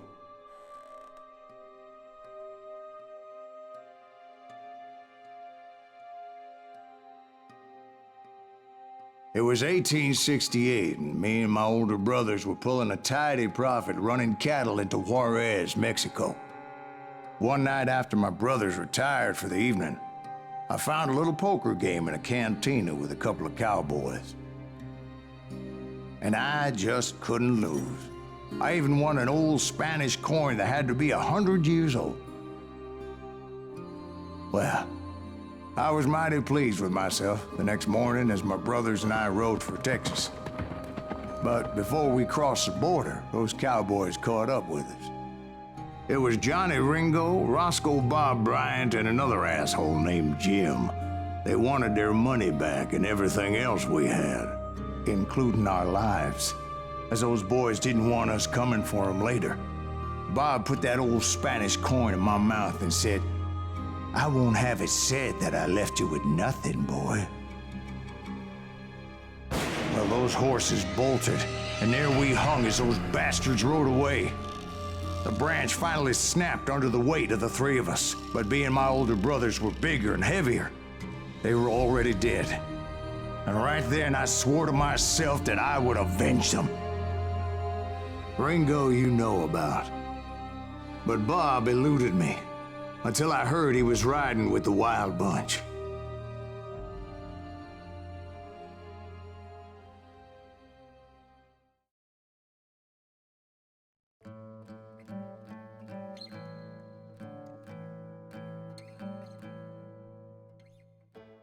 I'd been on their trail for months, ever since they left their hideout in the Bighorn Mountains.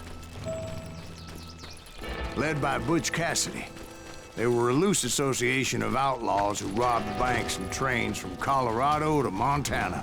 Among them was the Sundance Kid, and that murderous hombre I was tracking, Roscoe Bob Bryant.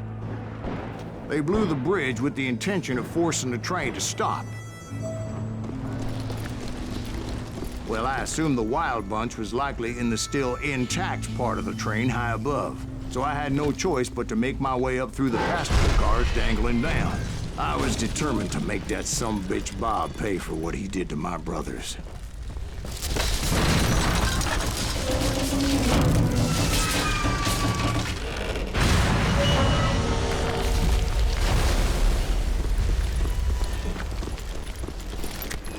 I found the device they used to blow the tracks, so I knew I was headed in the right direction. My ears are still ringing from blowing up that bridge. What'd you say? Well, I made my way off unscathed and came upon a few members of the gang and had no choice but to dispatch them.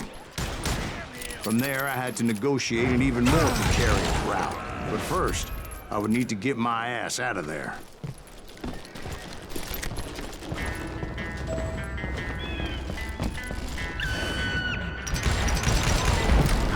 I jumped from the frying pan into the fire as the train was clearly fixing to fall. I had found the gang, but in order to find old Bob, I needed to fight my way forward past a whole passel of desperados. Outside, inside, any way I could, I made my way towards my prey. Well, what about the passenger? It was mostly a freight train, as I recall. There were no passengers aboard that day.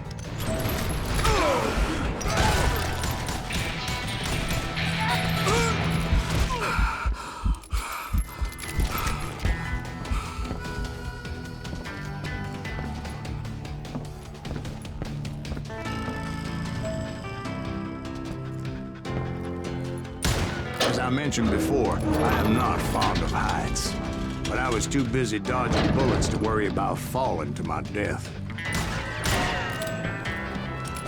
Odds were I was likely to die that day anyway. So I was determined to take down as many of those bastards as I could. Yeah, you know you At times, it was like shooting ducks in a shooting gallery. The only difference is these damn ducks shot back.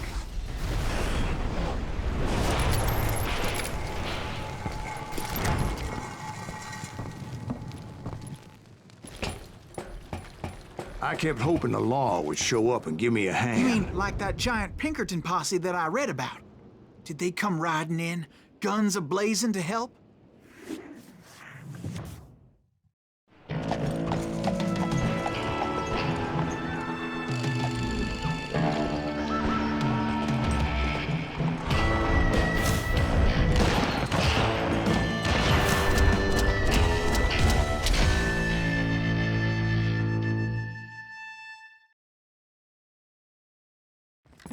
Help?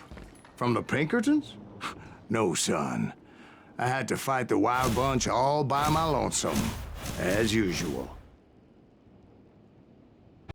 He's out of his mind!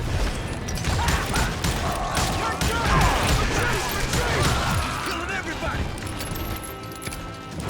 He'll kill us all! Run!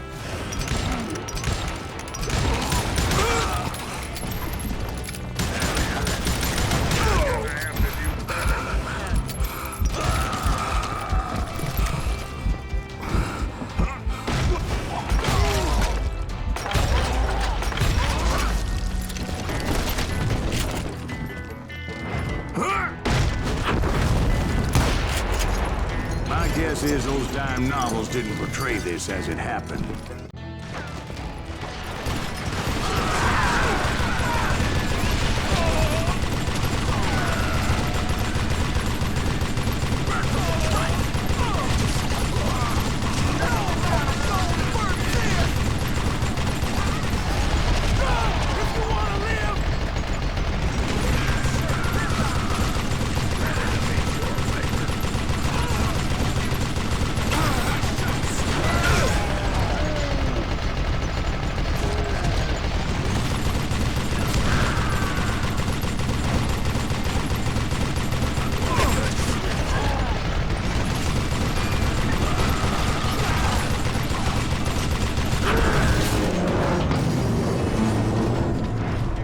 Once I silenced all those guns, I went searching for my nemesis, determined to finally have my justice. But the only survivor who welcomed me was George Flat-Nosed Curry. Who was he?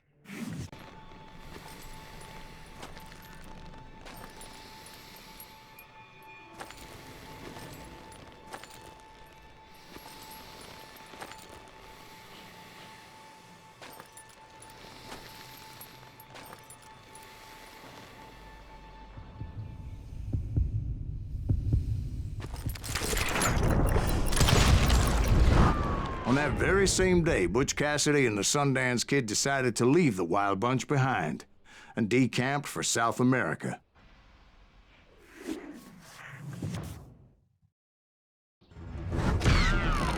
They ended up living down there for many years, but I'm sure you already know all about that.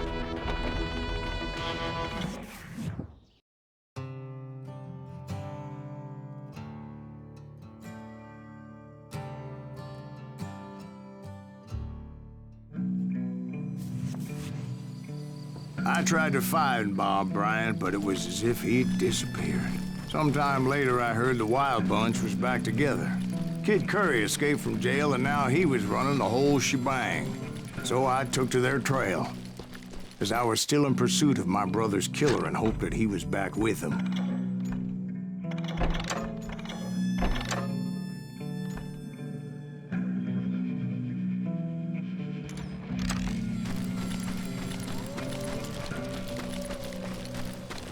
That Kid Curry's kinda crazy, ain't he? Don't let him hear you saying that. Anyways, I tracked those boys to a camp right outside Parachute, Colorado. Being outnumbered, I didn't bother with a warning shot. I just started taking those bastards down.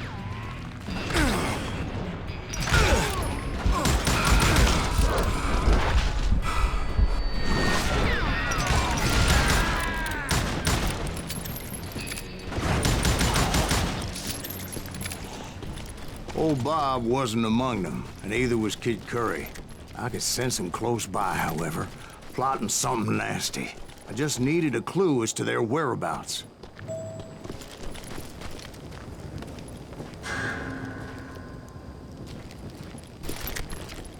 And I found one.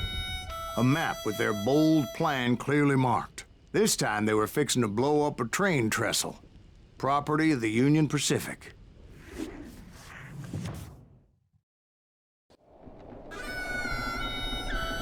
The plan clearly indicated how they were fixing to undermine several of the weakest wooden supports.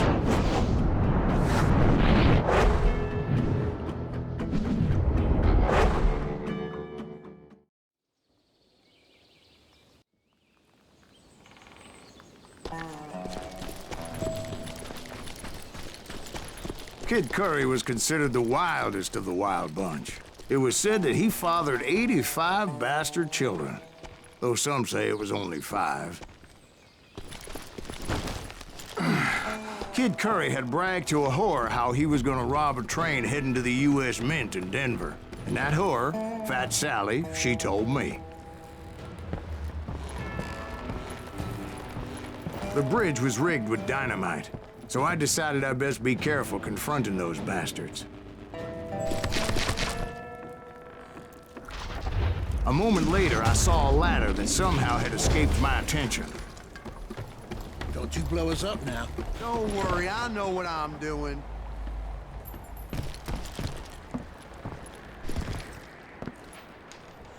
But the wild bunch did not take kindly to my presence and attempted to blow my head off. It appeared the kid had found a number of new recruits to bolster their ranks. Guess there's always desperate men willing to trade their lives for stolen treasure. What happened next? Well, having removed the first bundle of dynamite, I decided I might as well remove the other one. Once that was done, I figured I'd find my way from there.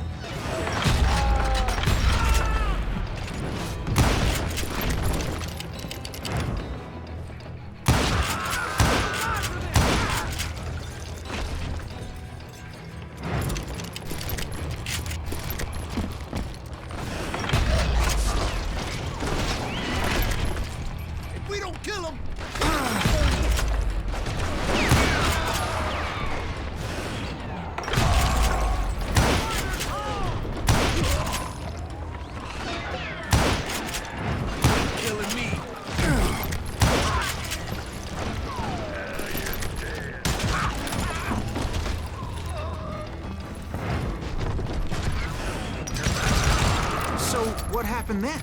I had to remove more of that damn dynamite.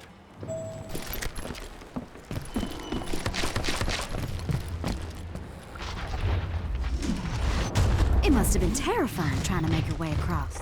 I was sweating it a bit, but then I noticed a footbridge tied up on high, so I shot the rope.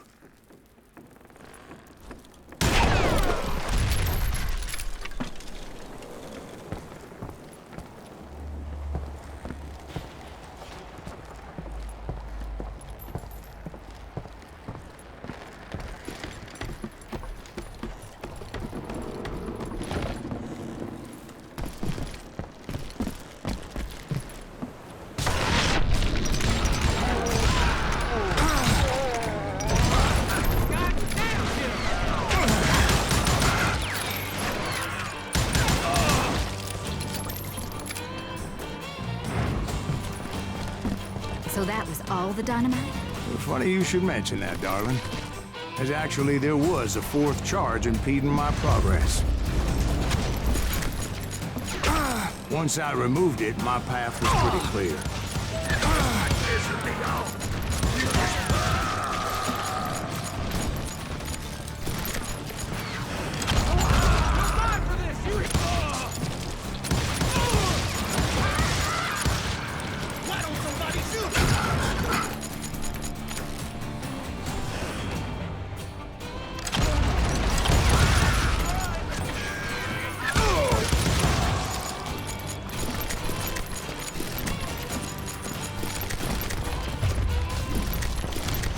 So I proceeded onward.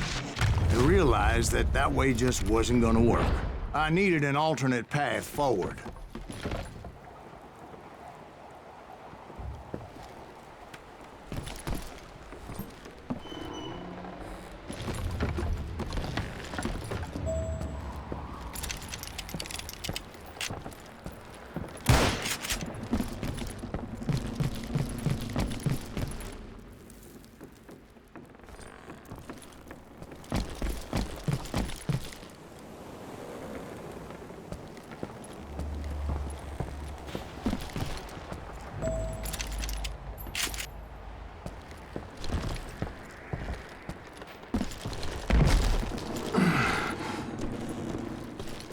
Luckily, I found a cave, and as I made my way back to the bridge, I saw something that concerned me. It was a long, burning fuse, and it was moving fast as hell. I had to catch it.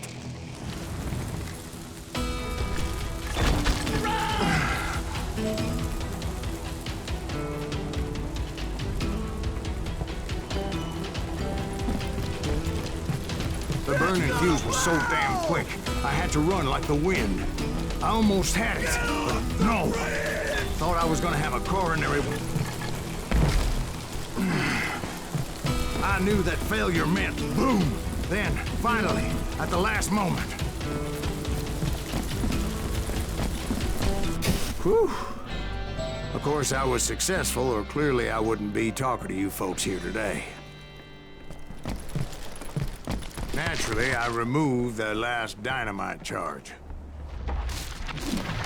Well, it was a touching reunion. But by this time, I was thoroughly exhausted and dragging my ass as I was not a young man anymore.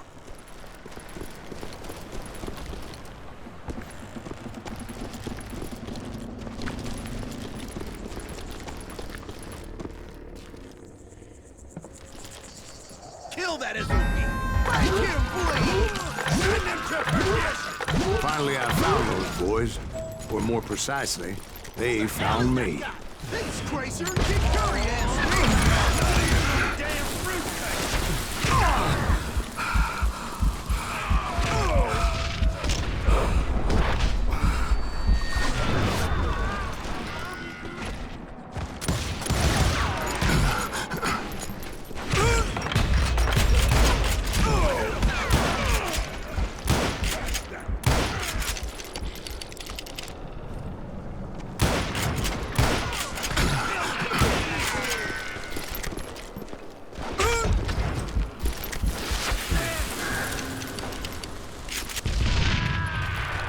Just when I thought things couldn't get worse, Kid Curry opened up on me with a goddamn Gatling gun.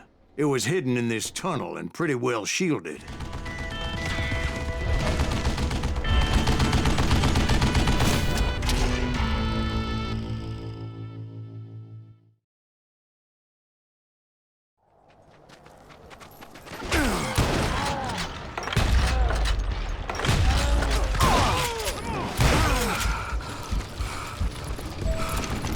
Luckily, I had located some dynamite. I still, however, had my work cut out for me.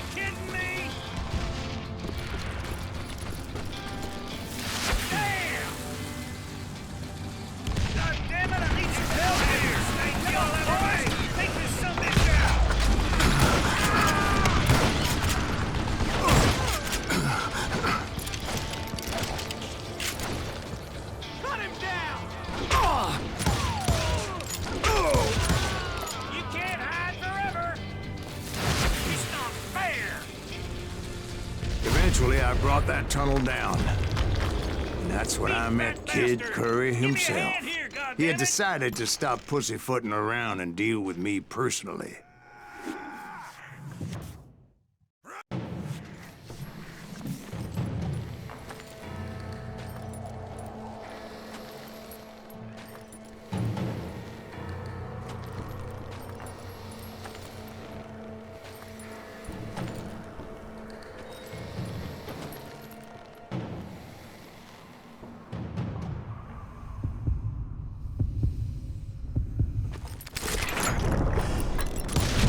Fast as he was, I was just a bit faster. And as he lay wounded, I demanded to know the whereabouts of Roscoe Bob Bryant. He shouted at me. Is that what this is about? Bob went with Butch and Sundance to South America. You ain't never finding him.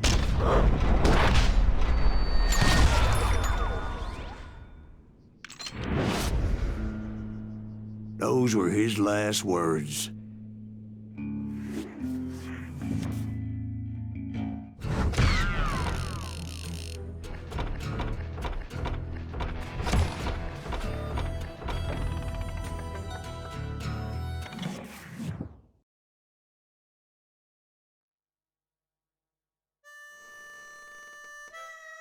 So, Bob Bryant got away? I knew I'd never find him in South America. What about the other killer? Yeah, you kinda glossed over that one. Well, I found Jim not long after my showdown with Ringo. At the time, he was riding with the James Younger gang. Did I neglect to mention that?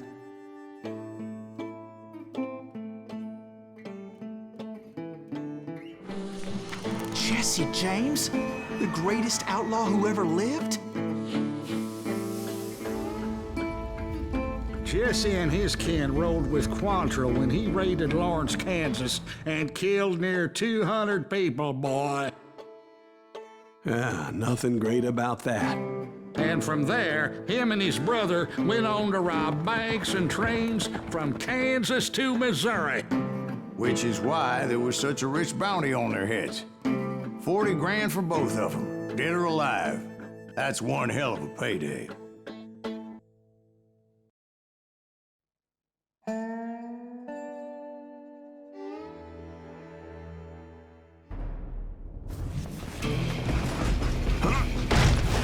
I confronted them as they were robbing a train. Bullets were flying at me from every which way. But I knew I'd have to fight my way forward if I was gonna find this Jim.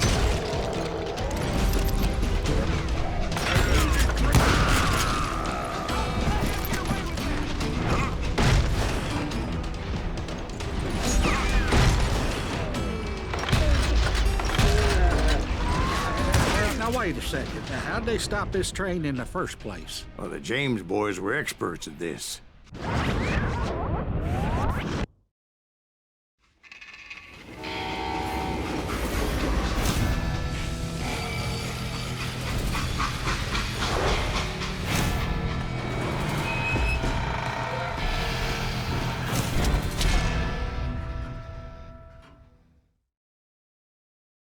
They hopped a freight train, having heard there was a big payroll in the express safe. So, I hopped the same train.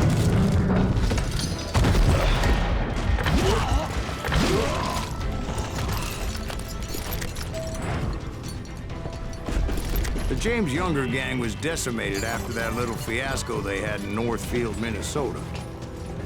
So Jesse needed more men and took on the killer I was after, along with a host of others. I was hoping to find my man and put a bullet in his head. Climbing around that train, I must have swallowed 100 damn bugs before I reached James that... Younger gang pulled the first train robbery west of the Mississippi. It sounds like you hold them in high regard. Everyone knows they were the most famous outlaw gang ever. And you took them all on by your lonesome. Again. I'm finding this all a little hard to swallow, friend. Well, maybe you need to wash it down with some whiskey. By the way, did I mention that that train was flying down those tracks like a bat out of hell?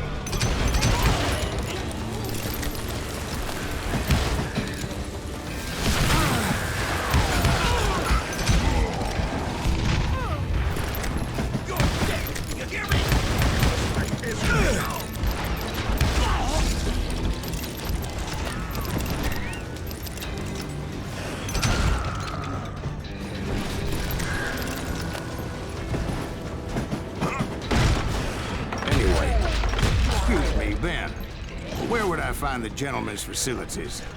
Suddenly, I have an urgent need to drain my one-eyed snake. Well, I've had more than a few drinks, and I've been sitting here for quite a spell. Right through there. Let me show I've you. never heard so much malarkey in my life. You think he's bullshitting us?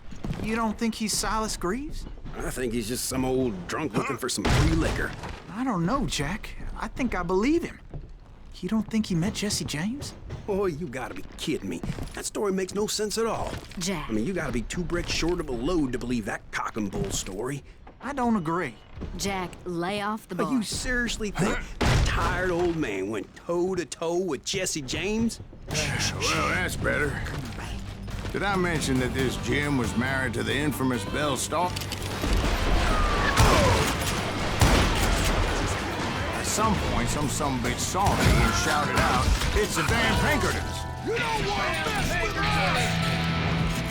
Now, I never worked for that limey cocksucker, but I guess they assumed I was one of his assassins.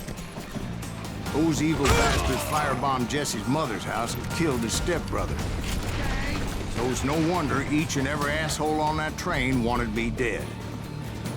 Everybody's always mistaking you for somebody else, aren't they? Why is that, I wonder? Don't rightly know, Jack. I'm just telling you how I remember it. I bet you are.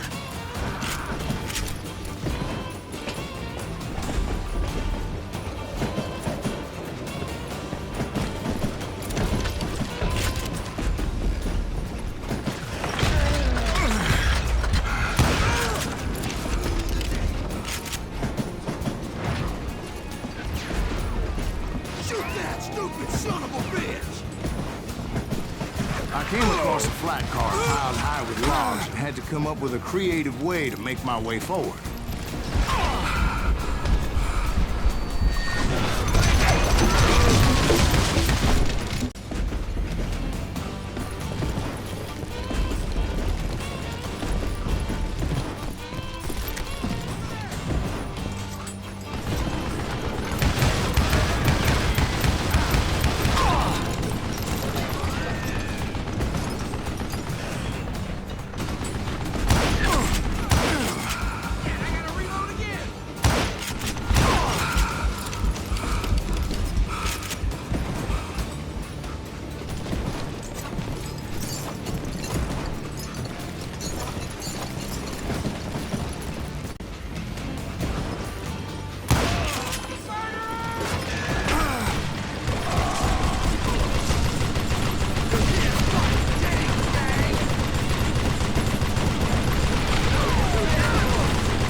I was looking for Jim and shooting any son of a bitch stupid enough to get in my way.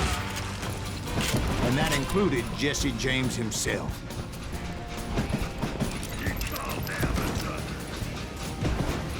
Kill that missing!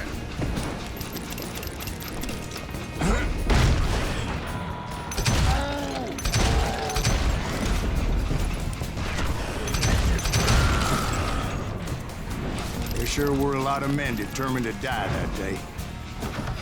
You better hide!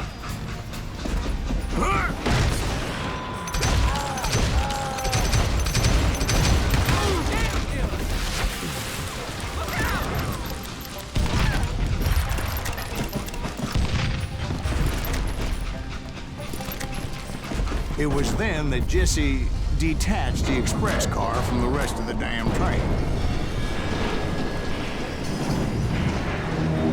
I could see Jesse waiting for me, fixing to kill me so he could get away with all that money.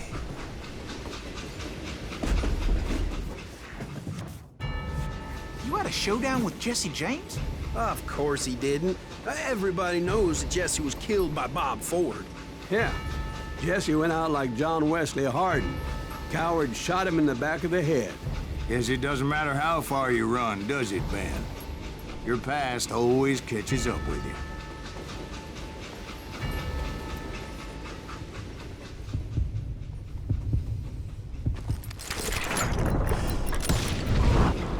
I didn't kill Jesse James. Just wounded him bad enough to convince him to hang up his guns. What about that Jim fella? What happened to him? I figure he was up front with a gun to the engineer's head. That bastard slipped away again. I'll tell you how I got him. But first I need to wet my whistle.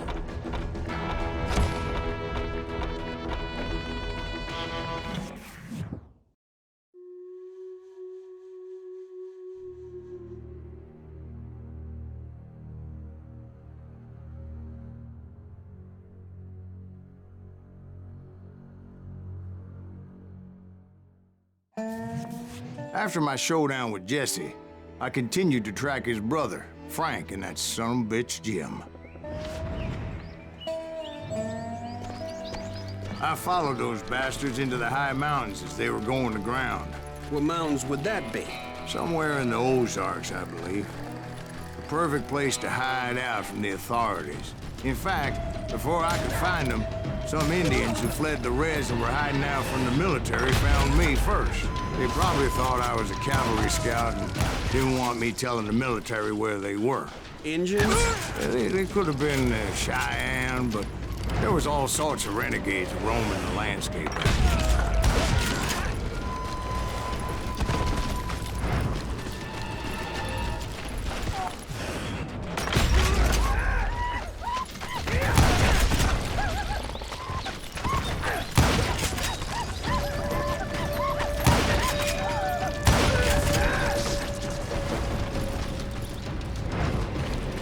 Hey, how about another whiskey, Ben? Nothing better to soothe the troubled soul.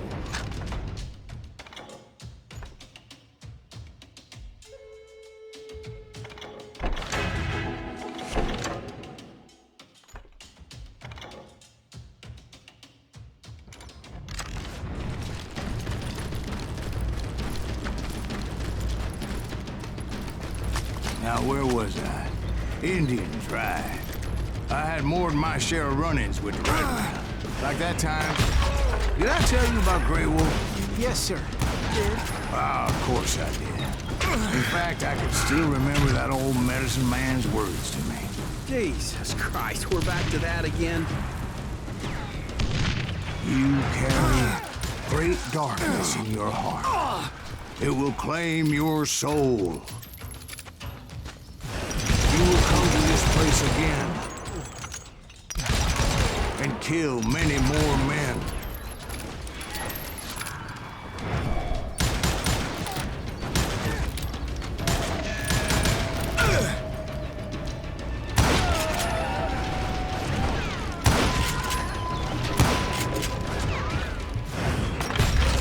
And the darkness will grow until it consumes everything you are.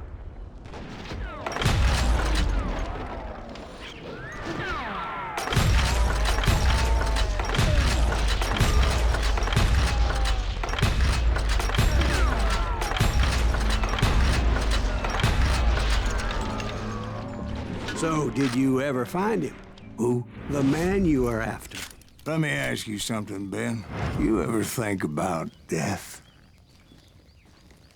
Mr. Greaves, are you all right? Oh, death. Oh, death.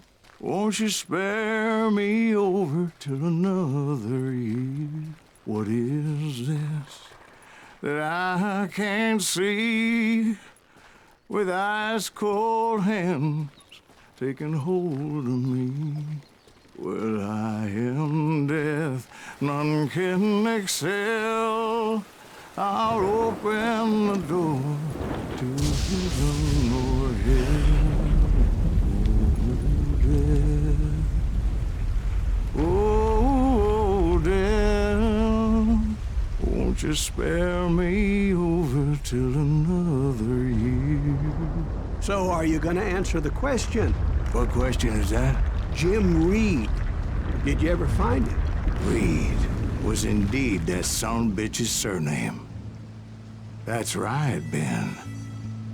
A despicable character. I remember him laughing like a hyena that cold morning they lynched me and my brothers. He was intent on avoiding my vengeance, but nothing was gonna stop me. Nothing.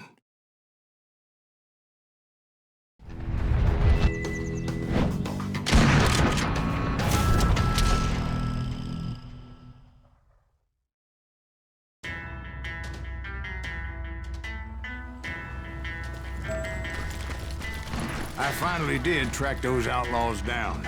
They had long rifles with scopes and were well positioned to pick off any poor soul who came anywhere close.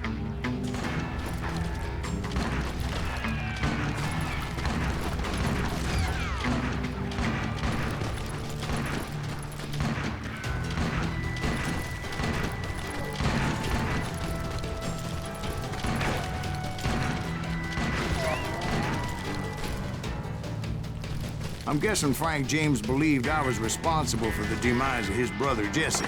I couldn't really disagree with the man, as I thought Jesse was dead then as well.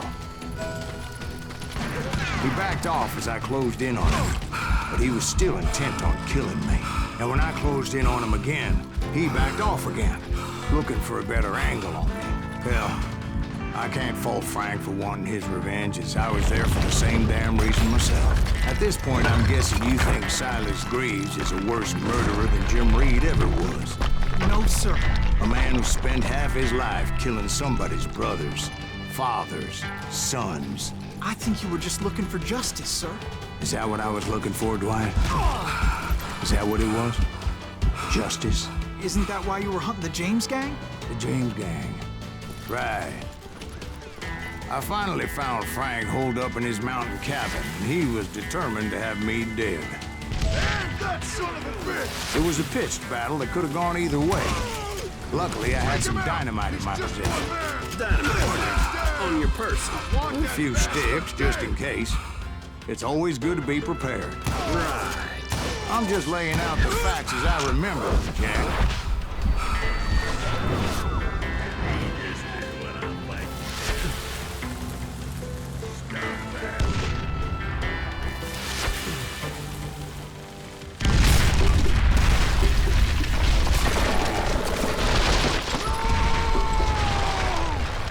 Shack?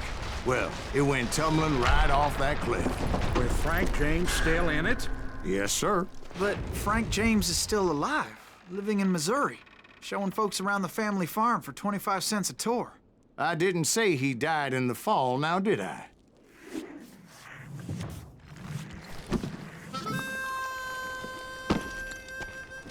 I'm done with this damnable outlaw life! Kill me, don't kill me, do what you will! At this point, I just don't give a shit. I explained to Frank that I had nothing against him personally and that I was looking for someone else. You want Reed? Have at him. I never did like that bastard. I am done here. We parted in peace as Frank pointed out the path to my prey before making his way back down the hill.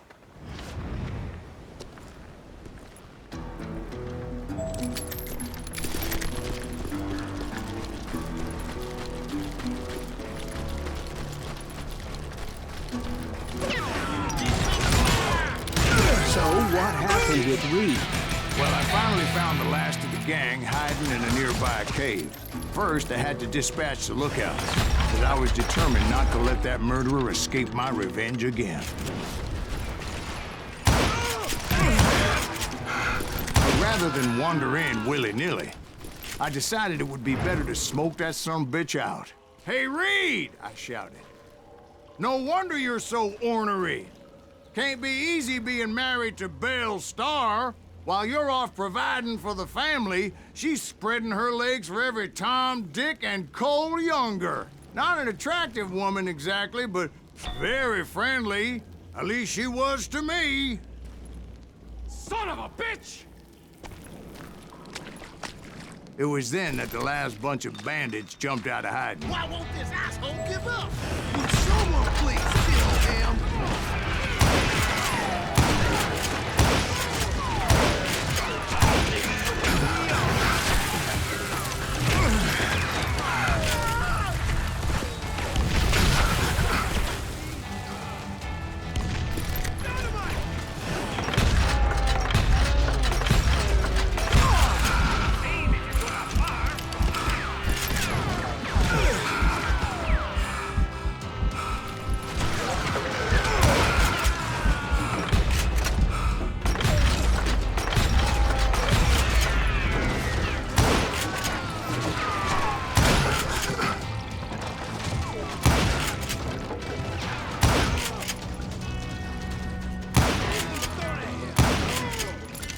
Eventually, it was just me and Reed.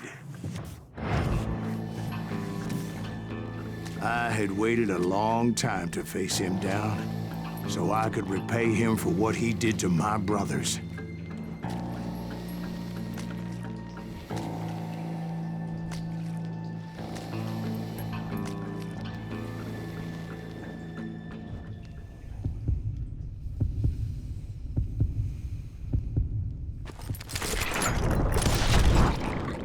And repay him I did.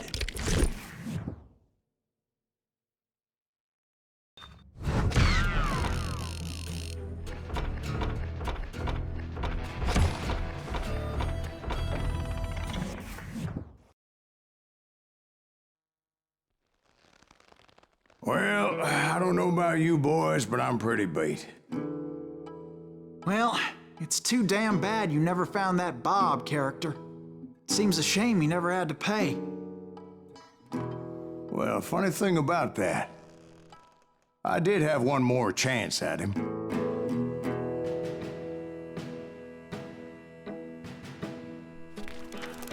Six months ago, I heard that Butch and Sundance were back in the States and had gathered up some of their old gang. I tracked them down, hoping that Roscoe Bob Bryant had returned with them. So you're saying they didn't die down in Bolivia? That's what I'm saying.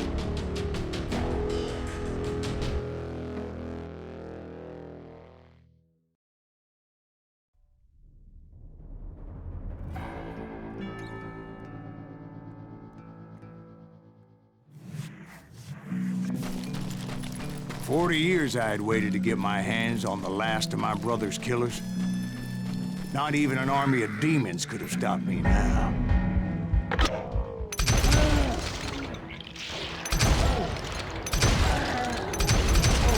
Both Johnny Ringo and Jim Reed fell fairly quickly.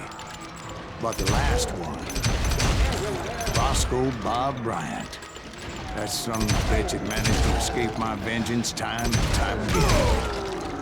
I couldn't even be certain I'd recognize him after all those years. By now, he had to be close to 70. But for all you know, he could have been dead.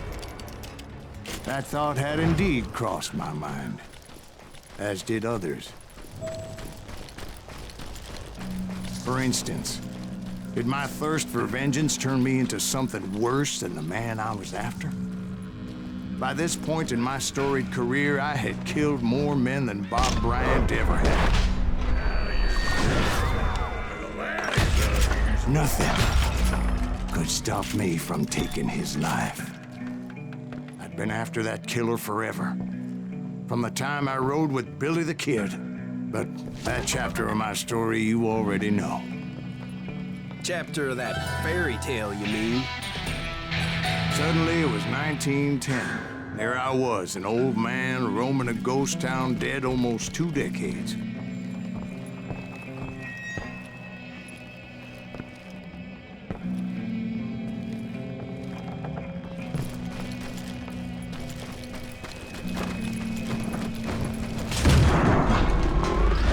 Town was falling apart, just like me.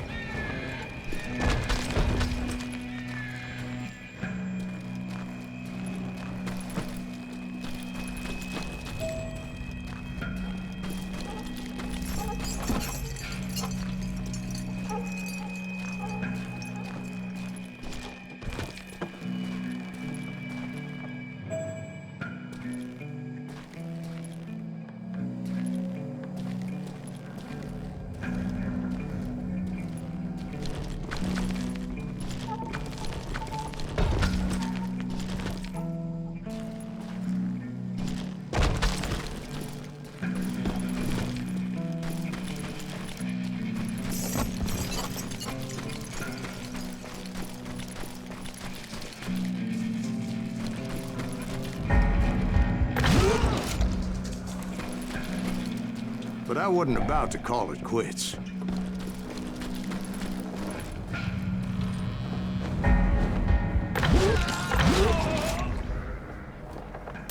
Even though the ghosts of my dead brothers were begging me to end what I started so long ago.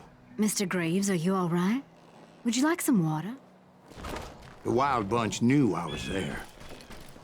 They were after a treasure they had hidden before they fled, buried in the grave of a dead amigo. Some folks think the town is haunted, so they figured there wouldn't be many people poking around. I intended to fill that grave with Bob Bryant's corpse. But like I said, the bandits knew I was on to them. They lured me in and hit me with everything they had.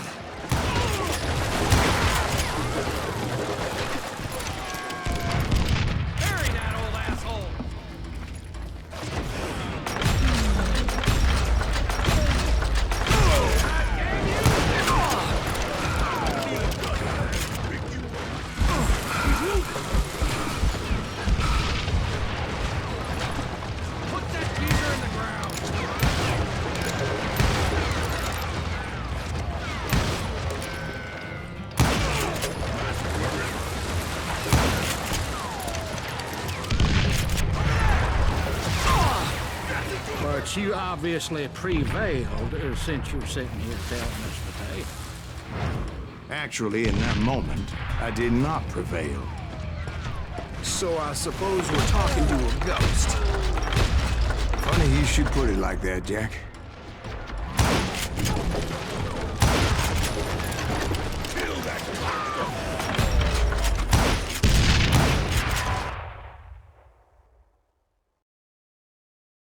Because when I woke up...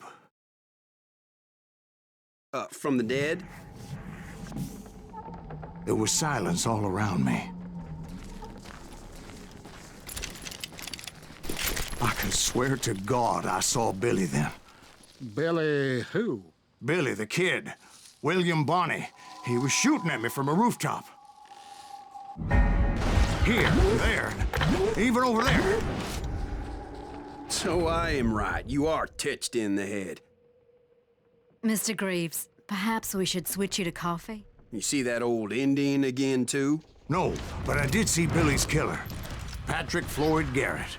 He came at me guns a-blazing. I knew that old war horse had died 2 years before. I wondered if maybe I was dead too and confronting the ghosts of my past. Perhaps all my sins were coming back to haunt me and drag me down to perdition.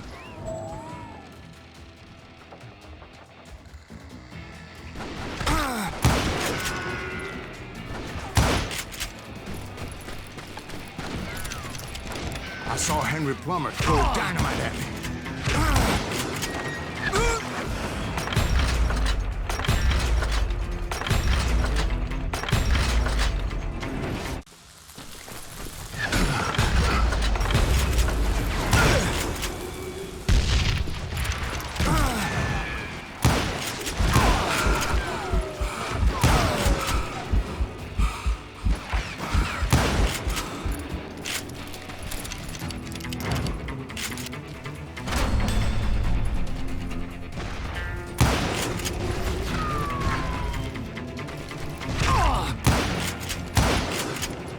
Ghost army was stopping me.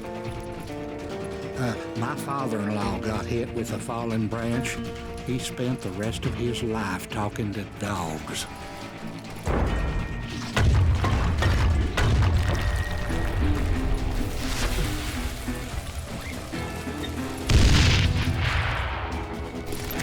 Newman Hayes Clanton, William Brocious, John Peters Ringo, they all wanted me dead.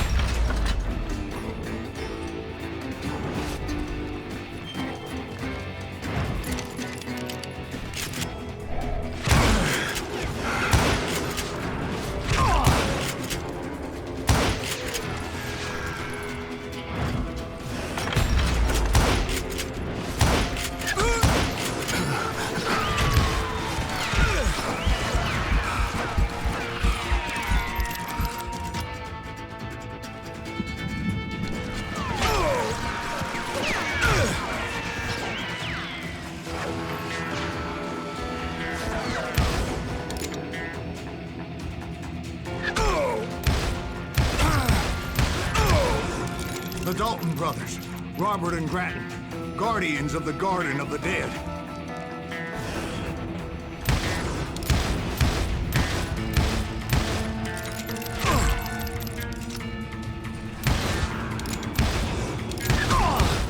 George Curry and Harvey Logan, alias Kid Curry, both thirsty for vengeance from the great beyond.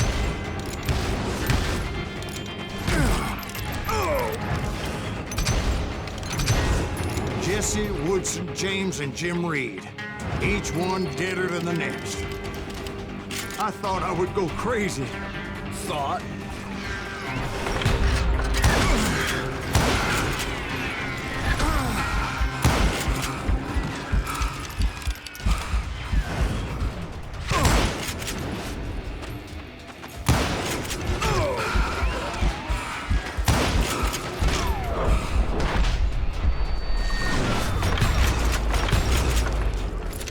Finally, I saw Harry Alonzo Longabaugh. The Sundance Kid? Like a general leading his legion of the dead. You told us before that you'd seen him alive. He was alive.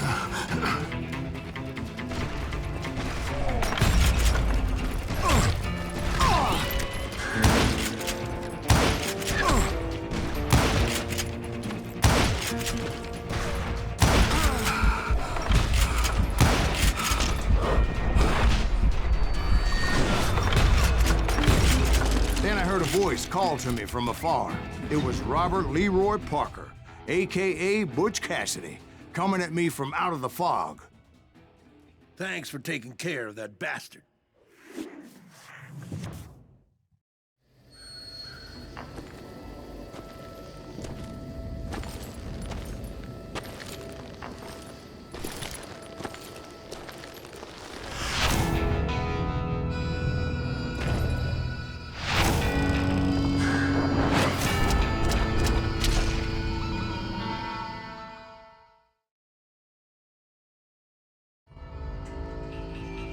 But the kid wasn't quite deceased. Not yet. Takes more than one little bullet to kill the likes of me, partner. Those two looked like they hadn't seen each other for quite a while. Clearly, they were no longer amigos. Shit. I was hoping I wouldn't have to kill you. You won't have to, Butch. I'm killing you first. I asked them about Bob Bryant, but they were too busy with their own heated conversation. Let me get this shit straight. You want my money and the love of my life? You frittered it all away, Butch. Etta's mine. So is that damn money. I didn't want to shoot anybody until I had an answer to my question, but those boys didn't give me much of a choice.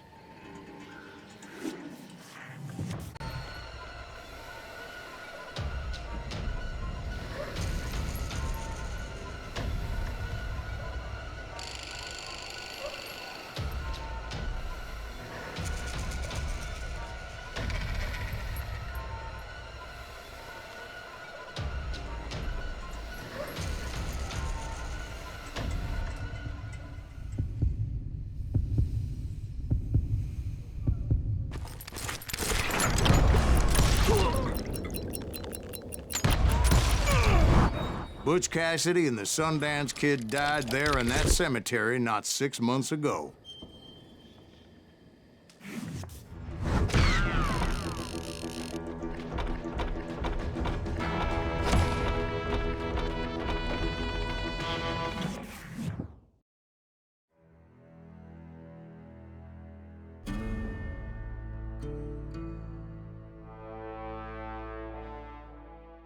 Butch Cassidy and the Sundance Kid were killed by the Bolivian army. Everybody knows that. That's the legend, but it ain't the truth.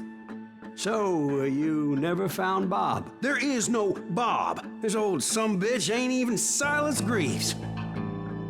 Sir, is that true? Have you been pulling our legs this whole time? Well, not the whole time. Oh, man, I think you've worn out your welcome here. Maybe you're right, Jack. Maybe it's time to pay. You see, Ben, or should I say Bob, your past always catches up with you. I was a different man back then, crazy. Drinking, I've changed my ways, I swear to you. If I could turn back the clock, But you can't, Bob.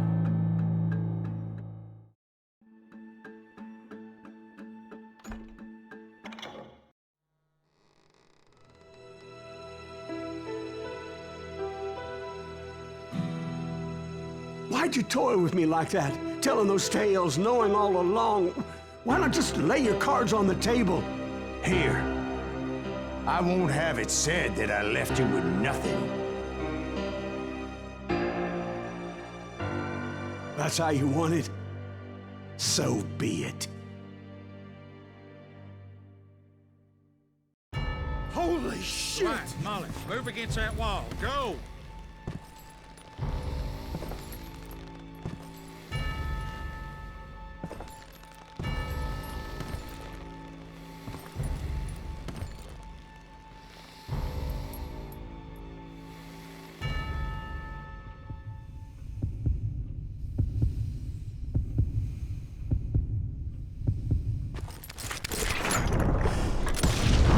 Oh my God!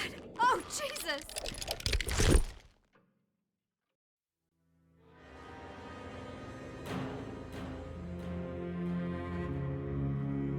Did you know it was him all along? Cassidy told me Bob was in Abilene before he died. But I wasn't sure Ben was my man until he revealed how much he knew about Ringo and Reed. The coin, of course. Well, that was the last nail in that particular coffin. I better go get the sheriff. You okay, boy? You're looking mighty shook up. Dwight, maybe you best go home. Young Eisenhower here is leaving for West Point tomorrow. He shouldn't get caught up in something like this. I think I might head out myself at this juncture. Unless you want to stop me, Jack. No, sir, Mr. Greaves. So where you going now? Now that you had your revenge? Doesn't really matter, does it? As I've sold my soul for it, and will never again walk with those I have lost.